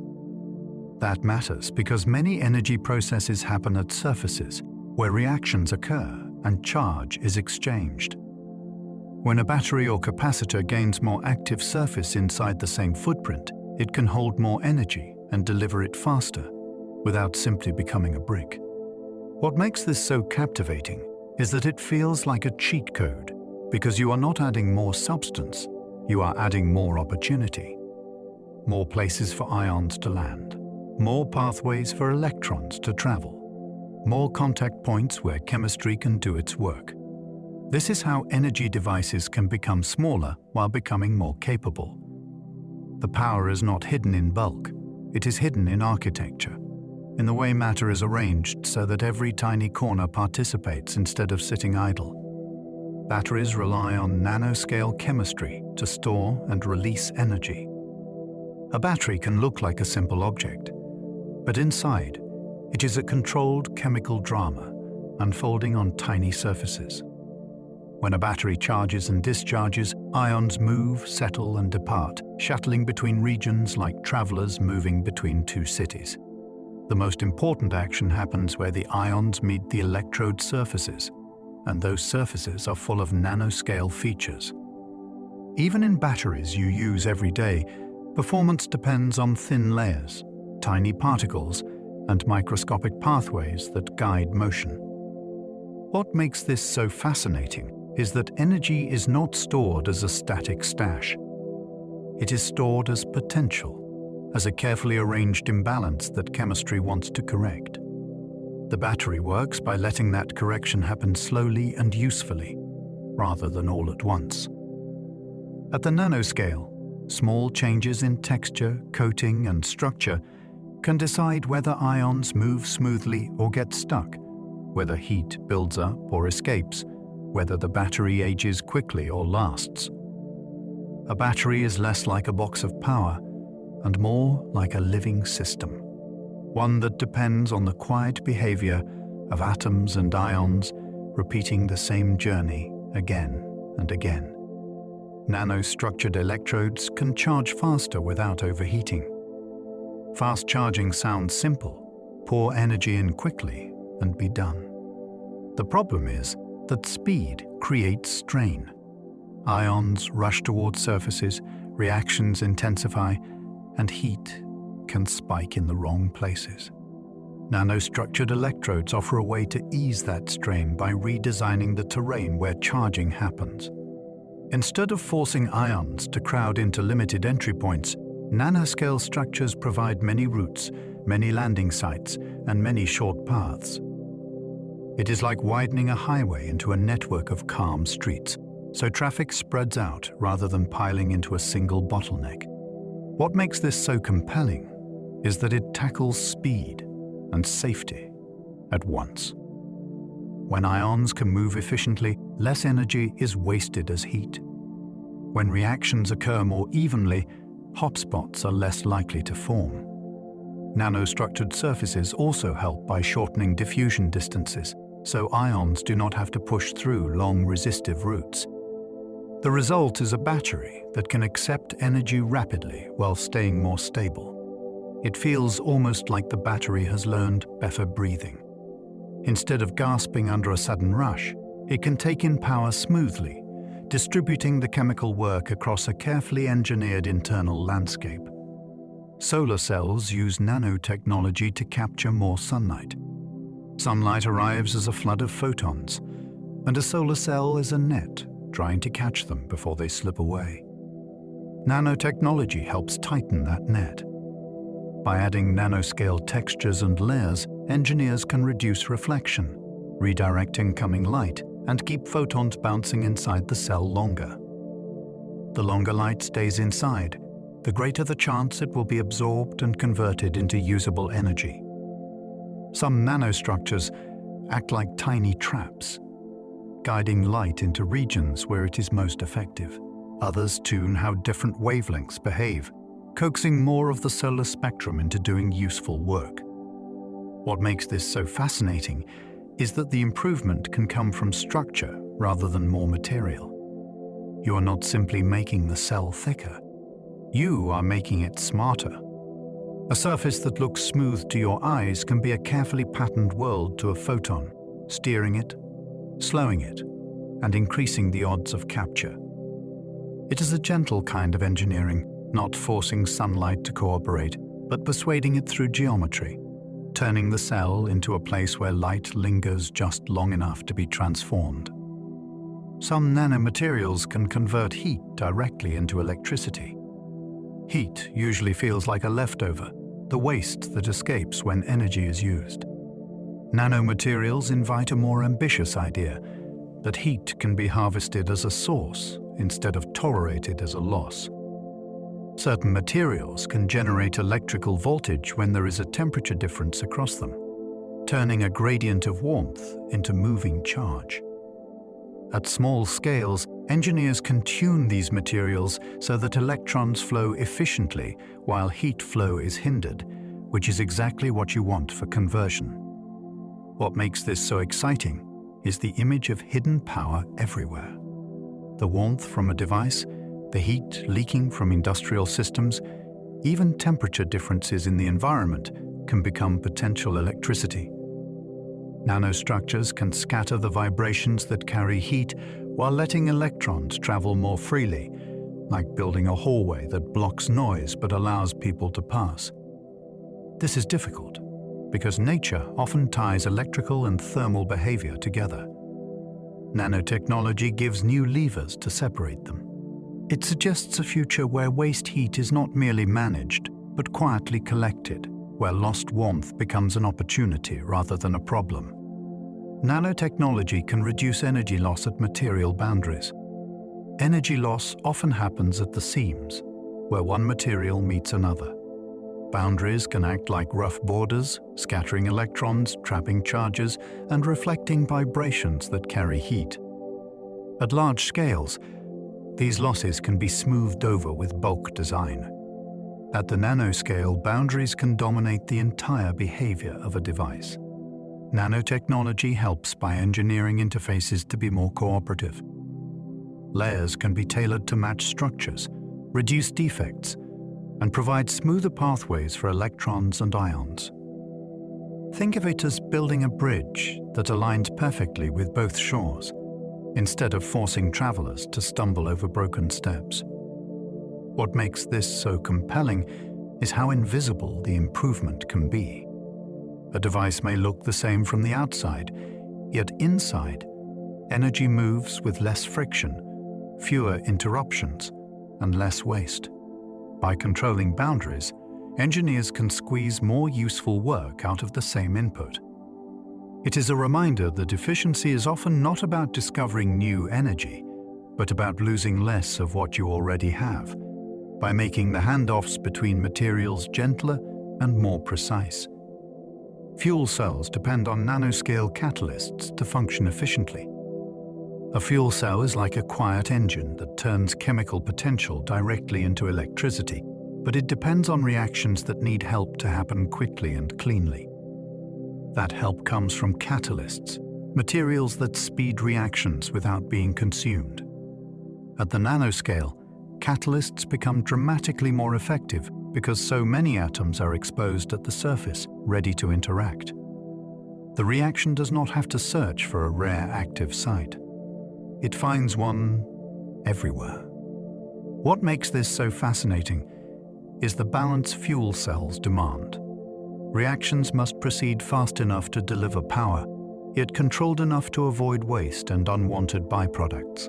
Nanoscale catalysts provide that control by offering abundant reaction sites and tunable surfaces. Engineers can tweak shape, size, and surface chemistry to favor the desired pathways, almost like guiding a river into a channel, rather than letting it spread into a swamp. This is why tiny amounts of catalytic material can have outsized effects. A fuel cell's performance can hinge on features too small to see, yet those features decide whether energy flows smoothly or stalls, whether efficiency rises or sinks, whether the device feels powerful or sluggish. Energy efficiency improves dramatically when reactions occur at the nanoscale. Many energy technologies are limited not by the laws of physics, but by practical inefficiencies. Reactions occur slowly, intermediates get stuck, and energy leaks away as heat. At the nanoscale, reactions can become faster and cleaner because distances are shorter and surfaces are more active. Molecules do not have to wander far to find a reaction site. Charges do not have to travel through long, resistive paths. What makes this so compelling is that efficiency becomes a matter of design. By shaping catalysts, electrodes, and interfaces at tiny scales, engineers can guide reactions toward productive outcomes and away from wasted detours. It is like reorganizing a kitchen so every tool is within reach, reducing fumbling and delay. Small improvements compound.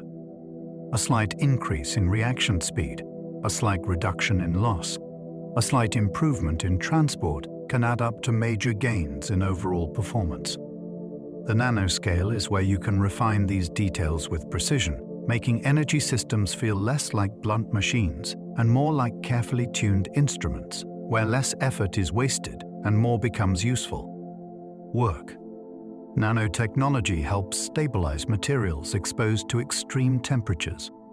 Extreme heat can make materials expand, crack, oxidize, or lose their structure. In harsh environments, the difference between stable and failing can come down to tiny defects that grow over time. Nanotechnology helps by reinforcing materials at the level where failure begins. Nanoscale coatings can block oxygen, slow corrosion, and prevent damaging reactions at the surface. Nanostructured composites can distribute stress so that cracks struggle to gain momentum. What makes this so fascinating is that stability often comes from controlling small events before they become large disasters. A tiny crack that would race through a bulk material can be stopped by nanoscale barriers that interrupt its path, forcing it to slow, split, or die out. In extreme temperature settings, even heat flow matters. A nanoscale design can guide thermal behavior to avoid dangerous hotspots. This approach turns survival into an engineered property, not a lucky accident. It allows materials to endure places they otherwise could not, expanding the environments where technology can operate safely because the smallest structures quietly absorb the harshest conditions. Future energy systems may depend on nanoscale control of matter. Energy is not just about generating power. It is about storing it, moving it, converting it, and wasting as little as possible along the way. The most stubborn limits often appear in the details, the tiny bottlenecks where ions slow down, where electrons scatter, where heat leaks out, where reactions hesitate. Nanotechnology offers a new way forward by making those details adjustable. When you can shape surfaces, interfaces, and pathways at tiny scales, you can change the behavior of the whole system. What makes this so exciting is the sense of leverage. Small structures influence large outcomes. A thin layer can extend a battery's life. A nanoscale catalyst can make a reaction practical. A patterned surface can capture more sunlight. This suggests that the next leap in energy may not come from one grand invention, but from countless precise refinements, each one nudging losses downward and performance upward. The future may be built from quiet improvements that accumulate into transformation. When you can control matter at the nanoscale, energy stops being only a resource. It becomes a craft, shaped by design, guided by structure, and improved by precision. Nanotechnology raises questions about how materials interact with living systems. When materials become small enough to mingle with cells and tissues, the relationship between object and organism changes completely. A surface is no longer just a boundary. It becomes an active participant in biological processes. Nanomaterials can touch proteins, slip between membranes, and encounter immune defenses in ways larger materials never could. What makes this so profound is that biology responds not only to what something is made of, but to how it feels at very small scales. Shape, size, texture, and charge can all influence how living systems react. A nanoparticle might be welcomed, ignored, or aggressively attacked, depending on details that are invisible without powerful tools. This raises deep questions about compatibility. A material that seems harmless in bulk may behave very differently when it operates at cellular dimensions. Nanotechnology forces scientists to think beyond chemistry alone and consider interaction as a dynamic process.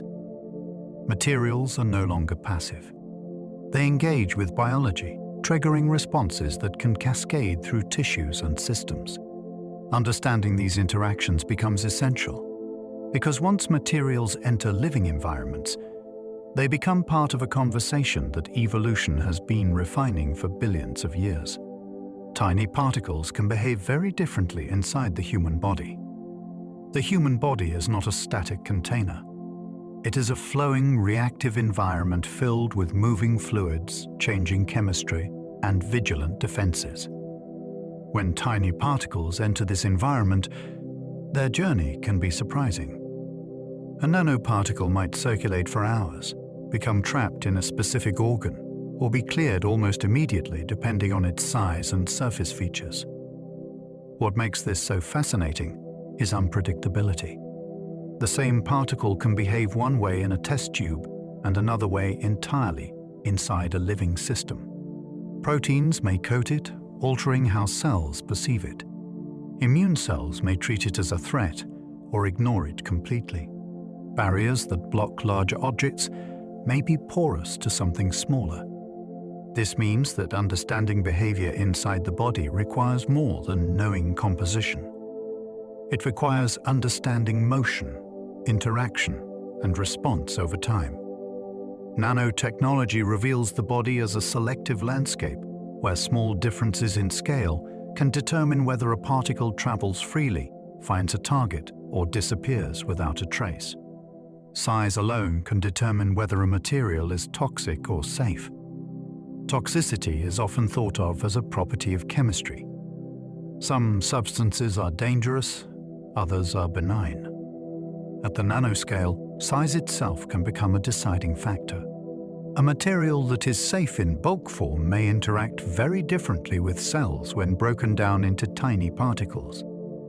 Smaller sizes can allow deeper penetration into tissues, different uptake by cells, and new chemical reactivity at exposed surfaces. What makes this so striking is that danger does not always come from what something is, but from how it is presented to the body. A particle small enough to enter a cell may interfere with processes that a larger version never could. This challenges traditional ideas of safety testing, which often assume that composition tells the whole story. Nanotechnology demands a more nuanced view. It shows that scale can unlock behaviors that were never relevant before. Safety becomes a question of context, not just content, shaped by the intimate interactions that occur when matter becomes small enough to cross biological thresholds. Nanotechnology forces scientists to rethink how regulation works. Regulation has long relied on clear categories. A substance is approved or restricted based on known properties and uses. Nanotechnology blurs these boundaries. The same material can behave differently depending on size, shape, and surface treatment. What makes this so challenging is that traditional labels no longer capture risk accurately.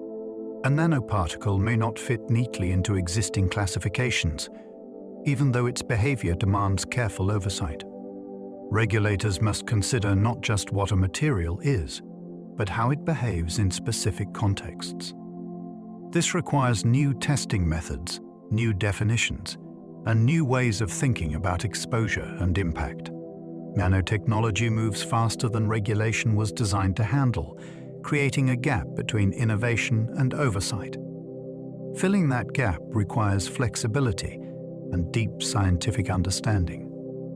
It also requires acknowledging uncertainty. Regulation becomes less about fixed rules and more about adaptive frameworks that evolve as knowledge grows.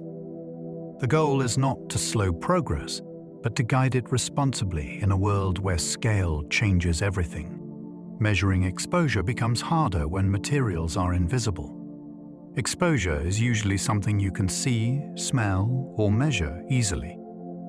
Nanomaterials challenge that assumption. They can be present in air, water, or surfaces without leaving obvious traces. Measuring how much exposure occurs becomes a complex problem of detection and interpretation. Instruments must distinguish nanoparticles from background noise and natural particles that look similar. What makes this so difficult is that invisibility does not mean insignificance. Tiny amounts can still matter if interactions occur at sensitive biological sites. This forces scientists to develop new tools capable of counting, tracking, and characterizing particles that are smaller than traditional detection minutes. It also changes how exposure is understood. Duration, distribution, and transformation over time all become important. Nanotechnology highlights a quiet truth. What you cannot see can still shape outcomes profoundly. Measuring exposure becomes an exercise in precision, patience, and humility, acknowledging that absence of evidence is not evidence of absence when scale hides effects so effectively. Environmental impacts depend strongly on nanoscale behavior. When materials enter the environment at the nanoscale, they do not simply disperse like larger debris. They interact with soil, water, and living organisms in ways that depend on tiny details. A nanoparticle may clump, dissolve, settle, or travel depending on its surface chemistry and surroundings. What makes this so fascinating is complexity. Environmental impact is no longer just about quantity. It is about behavior. Small changes in size or coating can determine whether particles sink into sediment or remain suspended, whether they are taken up by organisms or pass through ecosystems unnoticed. Nanotechnology reveals the environment as a dynamic filter, sorting particles based on subtle traits. Predicting impact requires understanding physics, chemistry, and biology together. It is a reminder that nature responds to materials not as static objects, but as participants in ongoing processes. At small scales, behavior determines consequence. Nanoparticles can travel farther than expected in air and water. Intuition suggests that heavier objects fall quickly and stay close to their source. Nanoparticles defy that expectation. Their small size allows them to remain suspended in air or water for long periods, carried by currents that larger particles cannot follow. What makes this so important is reach. A particle released in one place can end up far away, crossing boundaries that were once assumed to provide protection. In air, nanoparticles can follow subtle flows and turbulence, drifting through indoor and outdoor spaces. In water, they can remain mobile, interacting with organisms and surfaces along the way. This extended travel complicates containment and cleanup. It also means that impact may occur far from origin. Nanotechnology forces a shift in thinking from local effects to distributed ones. Movement becomes a key factor in risk and responsibility, reminding scientists that small scale does not mean small influence. Long-term effects are still being carefully studied. Nanotechnology is relatively young compared to the timescales of environmental and biological change. Many effects unfold slowly, emerging only after long exposure or accumulation. What makes this challenging is patience. Short-term studies cannot always reveal subtle impacts that take years to appear. Researchers must design experiments that look beyond immediate outcomes, tracking behavior and interaction over extended periods. This work requires caution and persistence, because early conclusions can be misleading. The absence of obvious harm does not guarantee long-term safety. Nanotechnology highlights the importance of time as a factor in understanding risk. Effects may be delayed, indirect, or cumulative. Studying them demands careful observation and willingness to revise assumptions. It is a reminder that responsibility extends beyond invention to long-term stewardship of how materials behave after they leave the laboratory. Responsible design is essential when working at such small scales. Power grows with precision. When materials can interact directly with cells, ecosystems, and fundamental processes, design choices carry weight. Responsible design means anticipating how materials might behave outside their intended use. It involves considering not just performance, but interaction, persistence, and unintended consequences. What makes this so vital is that nanoscale effects can be subtle yet widespread. A small oversight can ripple outward. Responsible design encourages building safeguards into materials themselves, choosing structures that minimize harm and maximize benefit. It also involves transparency and collaboration across disciplines. Engineers, biologists, and environmental scientists must work together, because no single perspective captures the whole picture. Nanotechnology teaches that control brings obligation. The ability to shape matter so precisely demands equal care in deciding how and why it is shaped. Understanding risk requires understanding physics at the nanoscale. Risk at small scales does not always follow familiar patterns. Forces that are negligible at larger sizes can dominate behavior. Motion becomes random. Surfaces become powerful. Quantum effects creep into practical outcomes. Understanding risk, therefore, requires understanding how physics changes with scale.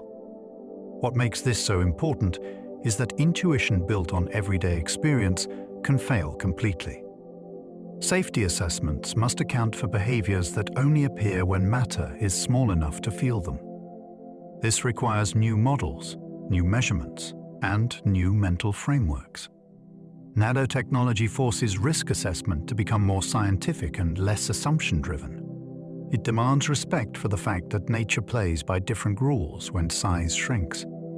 Only by understanding those rules can scientists predict outcomes and design systems that are not just effective, but safe.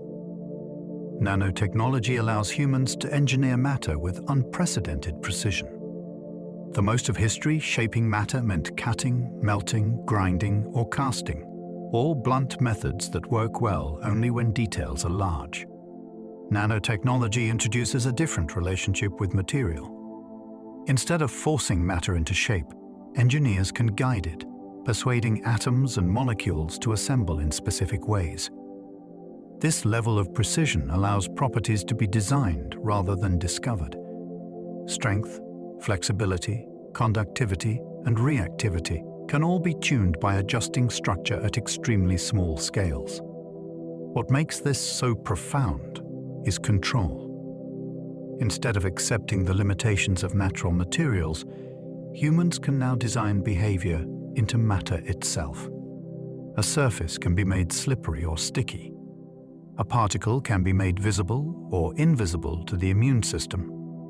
A material can be instructed to respond only under certain conditions.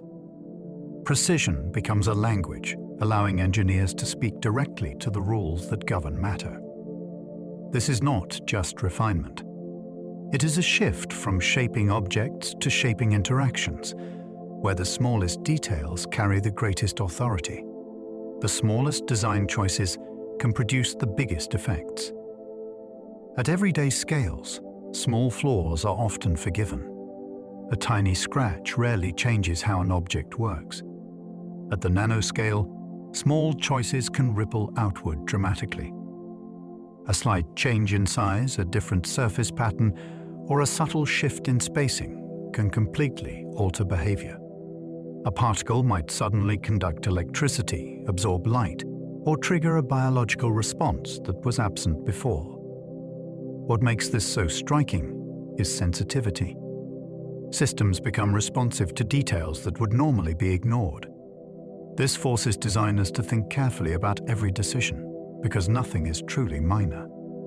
The smallest features can control outcomes far larger than themselves.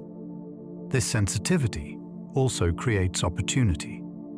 By adjusting tiny parameters, engineers can fine-tune performance without adding bulk or complexity. It is a reminder that leverage increases as scale shrinks. When you work close to the fundamental rules of matter, small nudges can produce outsized consequences. Entire industries are being reshaped by nanoscale materials. Industries often evolve slowly, constrained by established materials and manufacturing methods. Nanotechnology disrupts that pace by introducing materials that behave in entirely new ways. Electronics become smaller and more powerful. Medicine becomes more targeted. Energy systems become more efficient. What makes this transformation so far-reaching is that nanoscale materials do not just improve existing products, they enable products that were previously impossible. Lighter structures, smarter coatings, adaptive surfaces, and responsive devices all emerge from control at small scales. Industries built around bulk materials must rethink design, production, and performance. This creates both challenge and opportunity. Companies that adapt gain access to new capabilities. Those that resist risk falling behind. Nanotechnology acts like a quiet reshaper, not always visible to consumers, but deeply influential in how products are conceived and built. Change happens from the inside out, driven by details too small to see but too powerful to ignore. Medicine may shift from treatment to targeted intervention. Traditional medicine often works broadly, affecting healthy and unhealthy tissue alike. Nanotechnology opens the door to a more precise approach. Treatments can be designed to travel to specific locations, respond to local conditions, and act only when needed. What makes this so transformative is selectivity. Instead of flooding the body with a drug, intervention can be focused where it matters most. This reduces side effects and increases effectiveness. Nanotechnology allows medicine to behave less like a blunt tool and more like a guided response. Sensors can detect early signs of disease. Carriers can deliver therapy directly to affected cells. Systems can activate only under specific biological signals. This represents a shift in philosophy. Medicine becomes proactive and precise rather than reactive and broad. The body is no longer treated as a uniform space, but as a landscape where location and timing matter deeply. Materials once thought impossible are now being tested in labs. For decades, some material properties existed only as theoretical ideas. They violated assumptions about strength, weight, or behavior. Nanotechnology has turned many of those ideas into experiments. By arranging matter at very small scales, scientists can create materials that bend light unusually, resist damage unexpectedly, or combine properties once considered incompatible. What makes this so exciting is possibility. The limits of material performance are no longer fixed by chemistry alone. Structure becomes an equal partner. This allows laboratories to explore combinations that nature never produced on its own. Some of these materials remain experimental, while others move steadily toward application. Each success expands the boundary of what engineers believe can be built. Impossibility becomes provisional, waiting to be challenged by better understanding and finer control. Nanotechnology blurs the line between chemistry and engineering. Chemistry traditionally focuses on reactions and composition. Engineering focuses on structure and function.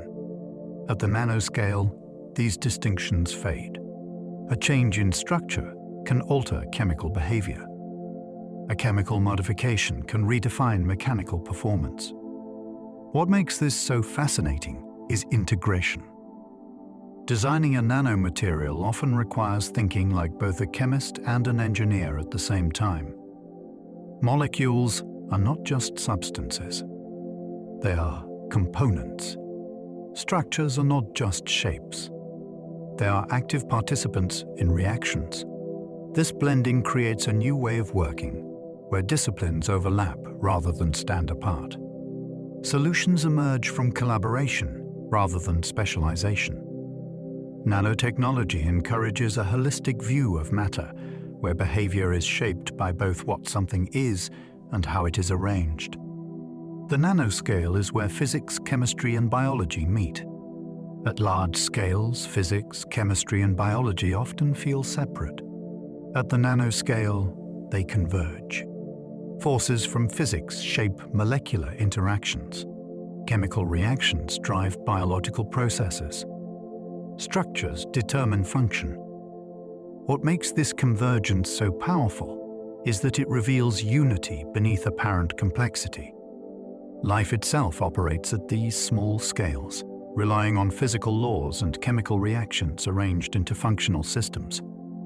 Nanotechnology operates in the same space, allowing scientists to study and influence processes where disciplines naturally overlap. This creates a deeper understanding of how systems work as wholes rather than as isolated parts. The nanoscale becomes a meeting place where the rules of matter, life, and energy intersect and inform one another. Mastering nanotechnology means mastering control over matter itself. Control at large scales is coarse. You move objects, shape surfaces, and guide flows. At the nanoscale, control becomes intimate. You influence how atoms connect, how electrons move, and how molecules respond. What makes this so profound is that it touches the foundations of material behavior. Mastery does not mean domination. It means understanding rules deeply enough to work with them rather than against them. This level of control allows design to reach into places once governed only by chance or nature. It also carries responsibility because altering fundamental interactions can have wide consequences. Mastering nanotechnology is not just a technical achievement. It is a statement about how closely humans can engage with the fabric of reality. The smallest tools humans have ever built may change the largest systems. Nanotechnology tools are almost unimaginably small, yet their impact can extend far beyond their size. A tiny sensor can influence medical decisions. A nanoscale catalyst can reshape energy production. A thin coating can extend the life of massive structures. What makes this so striking is scale mismatch. Small interventions can trigger large outcomes. This challenges assumptions about where change originates. Transformation does not always begin with grand machines or massive projects. It can begin with precise adjustments made quietly at the smallest levels. Nanotechnology demonstrates that leverage grows as scale shrinks. When tools operate where fundamental processes occur, their influence spreads outward, shaping systems that appear far larger and more complex. Nanotechnology reveals that reality behaves very differently when you look closely enough. At everyday scales, the world feels solid, predictable, and continuous. Nanotechnology peels back that familiarity and reveals a different landscape. Motion becomes random. Surfaces dominate behavior. Forces shift in importance. Probability replaces certainty. What makes this revelation so humbling is that the familiar world is only one version of reality, shaped by scale. When you look closely enough, new rules emerge. Nanotechnology does not just create new tools. It changes perspective. It shows that understanding deepens as observation sharpens. The closer we look, the stranger and more nuanced reality becomes. This insight extends beyond technology. It reminds us that knowledge is always incomplete and that discovery often lies not in looking farther, but in looking closer. Nanoparticles can be engineered to change shape when exposed to specific chemicals. Most materials hold their shape passively, changing only when pushed, heated, or broken. At the nanoscale, shape can become responsive. Certain nanoparticles are designed so their internal structure rearranges when they encounter a specific chemical environment. A molecule binds. a bond shifts. The particle bends, opens, twists, or collapses. What makes this so astonishing is intentional behavior. The shape change is not damage. It is the task. These particles can remain stable while traveling, then transform only when they reach the right chemical signal. That signal might exist only inside a diseased tissue, a polluted environment, or a specific cellular compartment. Shape becomes a form of information processing. The particle reads its surroundings and responds accordingly. This allows nanotechnology to act with restraint, staying inert until the correct conditions appear. It is a step toward materials that behave less like objects and more like agents, quietly waiting, then acting at precisely the right moment. Some nanomaterials only become active when they encounter a particular temperature. Temperature is usually something materials endure rather than interpret. At the nanoscale, temperature can become a trigger. Certain nanomaterials are designed to remain inactive until they cross a specific thermal threshold. Below that point, nothing happens. Above it, the material changes behavior, releasing a substance, altering conductivity, or activating a response. What makes this so powerful is precision. The temperature threshold can be tuned so activation happens only in very specific contexts. A fevered tissue, a heated device component, a localized energy input. This allows function to be gated by warmth itself, turning temperature into a control signal rather than a background condition. It also adds a layer of safety. A material can remain dormant during transport and storage, then become active only where heat provides confirmation of location or state. Temperature becomes a password. Only when it is correct does the system respond. Nanotechnology allows surfaces to selectively attract one substance while repelling another. Most surfaces are indiscriminate. Whatever touches them sticks or slides based largely on chance. Nanotechnology allows surfaces to develop preferences. By carefully designing texture and chemistry at extremely small scales, a surface can be made welcoming to one substance while hostile to another. Water may bead up and roll away while oil spreads smoothly. One type of protein may bind tightly while others fail to attach. What makes this so remarkable is specificity. The surface does not block everything. It chooses.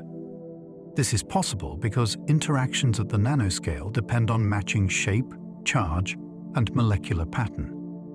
The surface becomes a filter that works through attraction rather than exclusion. This has enormous implications for filtration, sensing, and separation. Instead of brute barriers, engineers create selective landscapes. The surface quietly decides what belongs and what does not, turning passive materials into discriminating interfaces. Certain nanoparticles can cross the blood-brain barrier, while most drugs cannot. The brain is protected by one of the most selective barriers in the body, designed to keep out harmful substances while allowing essential nutrients through. This barrier blocks many drugs, making treatment of neurological conditions extremely difficult. Some nanoparticles, however, can pass through. Their size, shape, and surface chemistry allow them to exploit natural transport pathways or slip between tightly regulated defenses. What makes this so extraordinary is access. The brain is no longer completely isolated from targeted intervention. Nanoparticles can be designed to carry drugs, imaging agents, or diagnostic tools across a barrier that once seemed impenetrable. This possibility comes with responsibility, because access must be carefully controlled. It represents a profound shift. The brain becomes reachable not by force, but by mimicry and precision, using nanoscale design to speak the same language as the barrier itself. Nanostructured materials can slow down light and temporarily trap it. Light usually feels unstoppable, racing through space at unimaginable speed. Nanostructured materials can change that experience. By arranging matter in precise repeating patterns, engineers can create environments where light slows down, circulates, or becomes temporarily confined. Photons bounce, interfere, and linger instead of passing straight through. What makes this so fascinating is control over time. Slowing light allows more interaction, more absorption, and more opportunity to extract information or energy. This capability is crucial for optical computing, sensing, and communication technologies. It also reshapes how light and matter relate. Light is no longer just illumination. It becomes something that can be stored briefly, guided deliberately, and released on command. Speed, once assumed to be fixed, becomes adjustable through structure alone. Some nanoscale devices use chemical reactions instead of electricity to function. Most devices rely on electric current to operate. At the nanoscale, chemistry itself can become the engine. Certain nano devices are powered by chemical reactions that change shape, generate motion, or trigger responses without traditional circuitry. What makes this so compelling is compatibility with biological environments.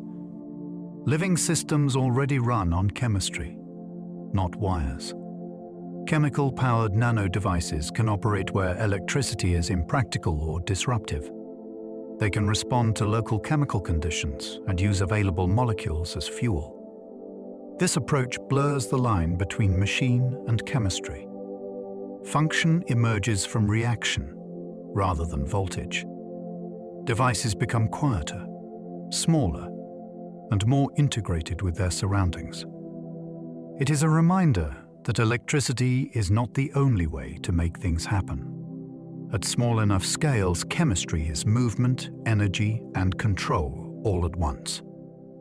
Nanoparticles can amplify weak biological signals that would otherwise be undetectable. Biological signals are often faint, easily lost in background noise.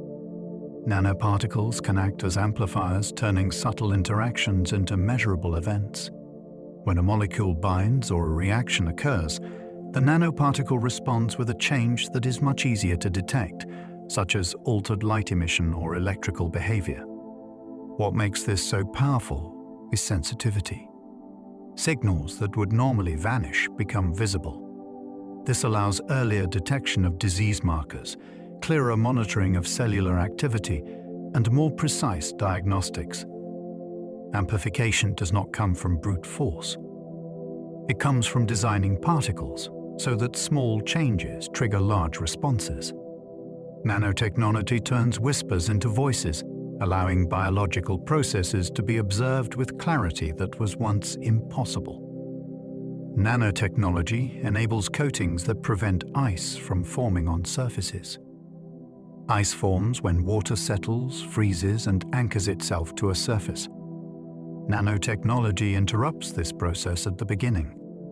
By engineering surface textures and chemistry at tiny scales, coatings can prevent water from spreading and sticking.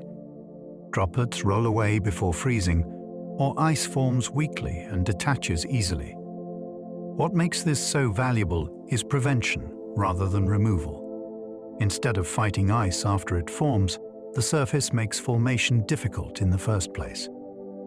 This has implications for aviation, infrastructure, and energy systems, where ice poses serious risks. The coating does not add bulk or heat. It changes interaction. Ice becomes less of a threat because the surface quietly refuses to cooperate. Some nanomaterials can strengthen damaged tissues by integrating at the cellular level. Healing usually relies on the body alone or on materials that remain separate from living tissue. Nanomaterials offer a different approach. Certain materials can integrate directly at the cellular level, interacting with cells and supporting natural repair processes. They can provide scaffolding for growth, reinforce weak regions, or encourage cells to rebuild damaged structures. What makes this so remarkable is intimacy. The material does not sit beside the tissue. It becomes part of the environment cells respond to. Strengthening happens from within, rather than from the outside. This opens possibilities for repairing injuries that do not heal easily on their own. Nanotechnology allows materials to participate in healing rather than merely supporting it. Researchers are developing nanoscale systems that operate using the same forces as proteins. Proteins are nature's machines, operating through shape change, binding, and subtle forces rather than brute strength. Researchers are designing nanoscale systems that work the same way. These systems rely on attraction, repulsion, flexibility, and movement rather than rigid parts. What makes this so exciting is alignment with biology. By using the same forces life already understands, these systems can operate smoothly within living environments. They do not fight the rules of the cell. They follow them. This approach represents a mature stage of nanotechnology, where design is informed not just by physics, but by the strategies life has refined over billions of years. The result is technology that feels less imposed and more integrated, working with reality instead of against it. As we come to the end of this quiet journey, it is worth pausing to notice how far your thoughts have traveled. We began with objects too small to see, and along the way we uncovered worlds of motion, interaction, and delicate balance. These tiny structures reminded us that even the smallest details can shape outcomes far larger than themselves. Nanotechnology invites a gentle kind of wonder. It shows us that matter is not rigid or dull, but responsive, expressive, and full of possibility. At scales beyond our senses, particles drift, surfaces decide behavior, and forces rearrange their importance. Light slows down. Heat finds new paths. Life and physics meet in spaces smaller than imagination once allowed. There is something calming in that perspective. The universe does not reserve complexity only for the vast and distant. It places it everywhere, even in places we once thought were empty or simple. A grain of dust becomes a landscape. A surface becomes a conversation. A tiny change becomes a turning point. As your breathing slows and your thoughts soften, you can let these ideas drift without effort. You do not need to hold on to details or definitions. Let the images remain instead. Invisible worlds quietly at work. Structures too small to see shaping the world you touch every day. Precision giving rise to possibility. If you found something here that sparked curiosity or comfort, you can carry that feeling with you. Not as a question that needs answering, but as a quiet reminder that reality is deeper and more subtle than it first appears. Even when things feel still, there is always motion beneath the surface. Even when something seems simple, there is hidden richness waiting to be noticed. For now, there is nothing more to learn, nothing more to follow. Just rest. Let the smallest thoughts fade first. Let the larger ones loosen and drift away. The nanoscale world will continue its work without you watching. Atoms will arrange themselves. Light will bend and scatter. Life will carry on its quiet complexity. Thank you for spending this time here, exploring the unseen with curiosity and calm. Wherever you are and however your day has been, this moment is yours to end gently. Good night.